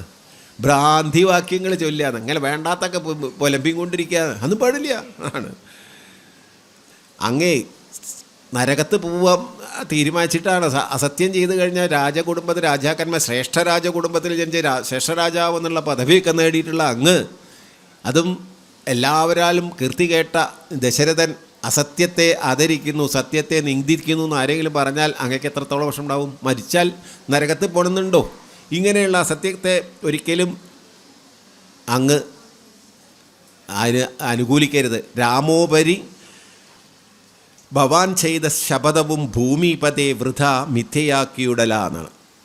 അപ്പോൾ കൈകേയി തന്നെ നിർബന്ധവാക്യവും രാഘവനോട് വിയോഗം വരുന്നതും ചിന്തിച്ചു ദുഃഖസമുദ്രേ വീണിനാൾ. അങ്ങനെ വീണ്ടും വീണ്ടും കരഞ്ഞ് ആ രാത്രി ഉറങ്ങിയോ നിശല്യ. അങ്ങനെ കരഞ്ഞ് പിറ്റേ ദിവസം ബന്ദികളും ഈ പാട്ട് പാടുന്ന ആൾക്കാരൊക്കെ രാജാവിനെ പള്ളിക്കൂടപ്പെടുത്താൻ ദിവസേന പതിവുള്ളതാണ്. പാട്ടൊക്കെ പാടിയിട്ട് രാവിലെ വരും. ഇവർ രാവിലെ ദിവസം അവർക്ക് അറിയില്ലല്ലോ. അവർ പാട്ട് പാടിയിട്ട് രാജാവിനെ ഉണർത്താൻ വന്നപ്പോൾ, ചക്രവർത്തി ഉണർത്താൻ വന്നപ്പോൾ കൈകേയി മിണ്ടരുത് രാജാവ് ഇപ്പോൾ ഒന്ന് ഉറങ്ങിയ സംശയമാണ്. ഇതുവരെ ഉറങ്ങിയിട്ടൊന്നുമില്ല, ആകെ ക്ഷീണിച്ചിരിക്കുകയാണ്. അപ്പോൾ സുമന്ത്രനെ വിളിക്കുക എന്നൊക്കെ പറഞ്ഞു. ആ സുമന്ത്രന് വന്നു. എന്താ സാധാരണ രാജാവ് കാണാൻ, അദ്ദേഹത്തെ കാണിച്ചിട്ട് വന്നാണ് ഇതിന് അഭിഷേക കാര്യങ്ങളൊക്കെ പറയാൻ വേണ്ടിയിട്ട്. നീ ഒരു കാര്യം ചെയ്യുക, രാമനെ കൂട്ടിക്കൊണ്ടു, രാമനെ കാണാഞ്ഞിട്ടാണ് ഈ ദുഃഖം. അപ്പോൾ ഈ രാജാവ് പറയാതെ ഞാനെങ്ങനെയാണ് പോവുക? അപ്പോൾ രാജാവ് പതുക്കെ പറഞ്ഞു, ഈ രാമനെ ഒന്ന് കൊണ്ടുപോവാ, എനിക്ക് രാമനെ ഒന്ന് കാണണം എന്ന് പറഞ്ഞ് രാജാവ് എന്നെ പറഞ്ഞു. അങ്ങേ രാമൻ്റെ അടുത്ത് ചെന്നിട്ട് ആ രാമനെ കൂട്ടിയിട്ട് വരുന്ന ഭാഗങ്ങളൊക്കെയാണ് ഈ നാട്ടിലുള്ള ആൾക്കാരൊക്കെ കാണുന്ന ആ പരമാനന്ദത്തെക്കുറിച്ചിട്ടും കൂടി 4 വരി ഗംഭീരമായിട്ടുള്ള വരികളിലൂടെയാണ്. നമ്മുടെ ജീവനാം രാമകുമാരനെ നിർമ്മലരത്ന കിരീടമണിഞ്ഞതിരമ്യമകരായിത മണികുണ്ടല സംമുക്ത ശോഭിത കണ്ഠസ്ഥലങ്ങളും പുണ്ടരീകച്ചതലോചന ഭംഗിയും പുണ്ടരീകാരാതിമണ്ഡല തുണ്ടവും ചന്ദ്രികാ സുന്ദരമന്ദസ്മിതാഭയും കുന്തമുകുള സമാനദന്തങ്ങളും ബന്ധൂകസൂന സമാനാധരാഭയും കന്ദരരാചിത കൗസ്തുഭരത്നവും ബന്ധുരാഭം തിരുമാറുമുദരവും സന്ധ്യാഭ്രസന്നിഭ പീതാംബരാഭയും പൂഞ്ചേലമീതേ വിളങ്ങി മിന്നീടുന്ന കാഞ്ചന കാഞ്ചികളും തനുമധ്യവും കുംഭികുലോത്തമൻ തുമ്പിക്കരം കണ്ടു കുമ്പിട്ടു കൂപ്പിടും ഒരു കാണ്ഡങ്ങളും കുംഭീന്ദ്രമസ്തക സന്നിഭജാനും അംബോജബാണ നിഷങ്കാജംഗയും കമ്പം കലർന്നു കമഠപ്രവരനും കുമ്പിടുന്നോരു പുറവടിശോപ്പയും അംബോജതുല്യമാം അംഗ്രിതലങ്ങളും ജംബാരി രത്നം തൊഴും തിരുമേനിയും ആരകടകവലയാങ്കുലീയാദി ചാരുതരണാഭരണാവലിയും പൂണ്ടു വാരണവീരൻ കഴുത്തിൽ തിറത്തൊടു ഗൗരാതപത്രം ധരിച്ചരികെ നിജ ലക്ഷ്മണനാകിയ സോദരൻ തന്നോടും ലക്ഷ്മീ നിവാസനാം രാമചന്ദ്രം മുദാ കാണായി വരുന്നു നമുക്കിനീ എന്നിതം മാനസതാരിൽ കൊതിച്ച് നമുക്കെല്ലാം ക്ഷോണീപതിസുതനാകിയ രാമനെ കാണായി വരും പ്രഭാതേ പദനിർണയം. രാത്രിയാം രാക്ഷസി പോകുന്നതില്ലെന്നു ചീർത്ത വിഷാദമോട ഔത്സുക്യമുൾക്കൊണ്ടു മാർത്താണ്ഡദേവനെ കാണാഞ്ഞു നോക്കിയും പാർത്തു പാർത്താനന്ദപൂർണാമൃതാബ്ദിയിൽ വീണു മുഴുകിയും പിന്നെയും പൊങ്ങിയും വാണിടിനാർ പുരവാസികൾ ആദരാൽ.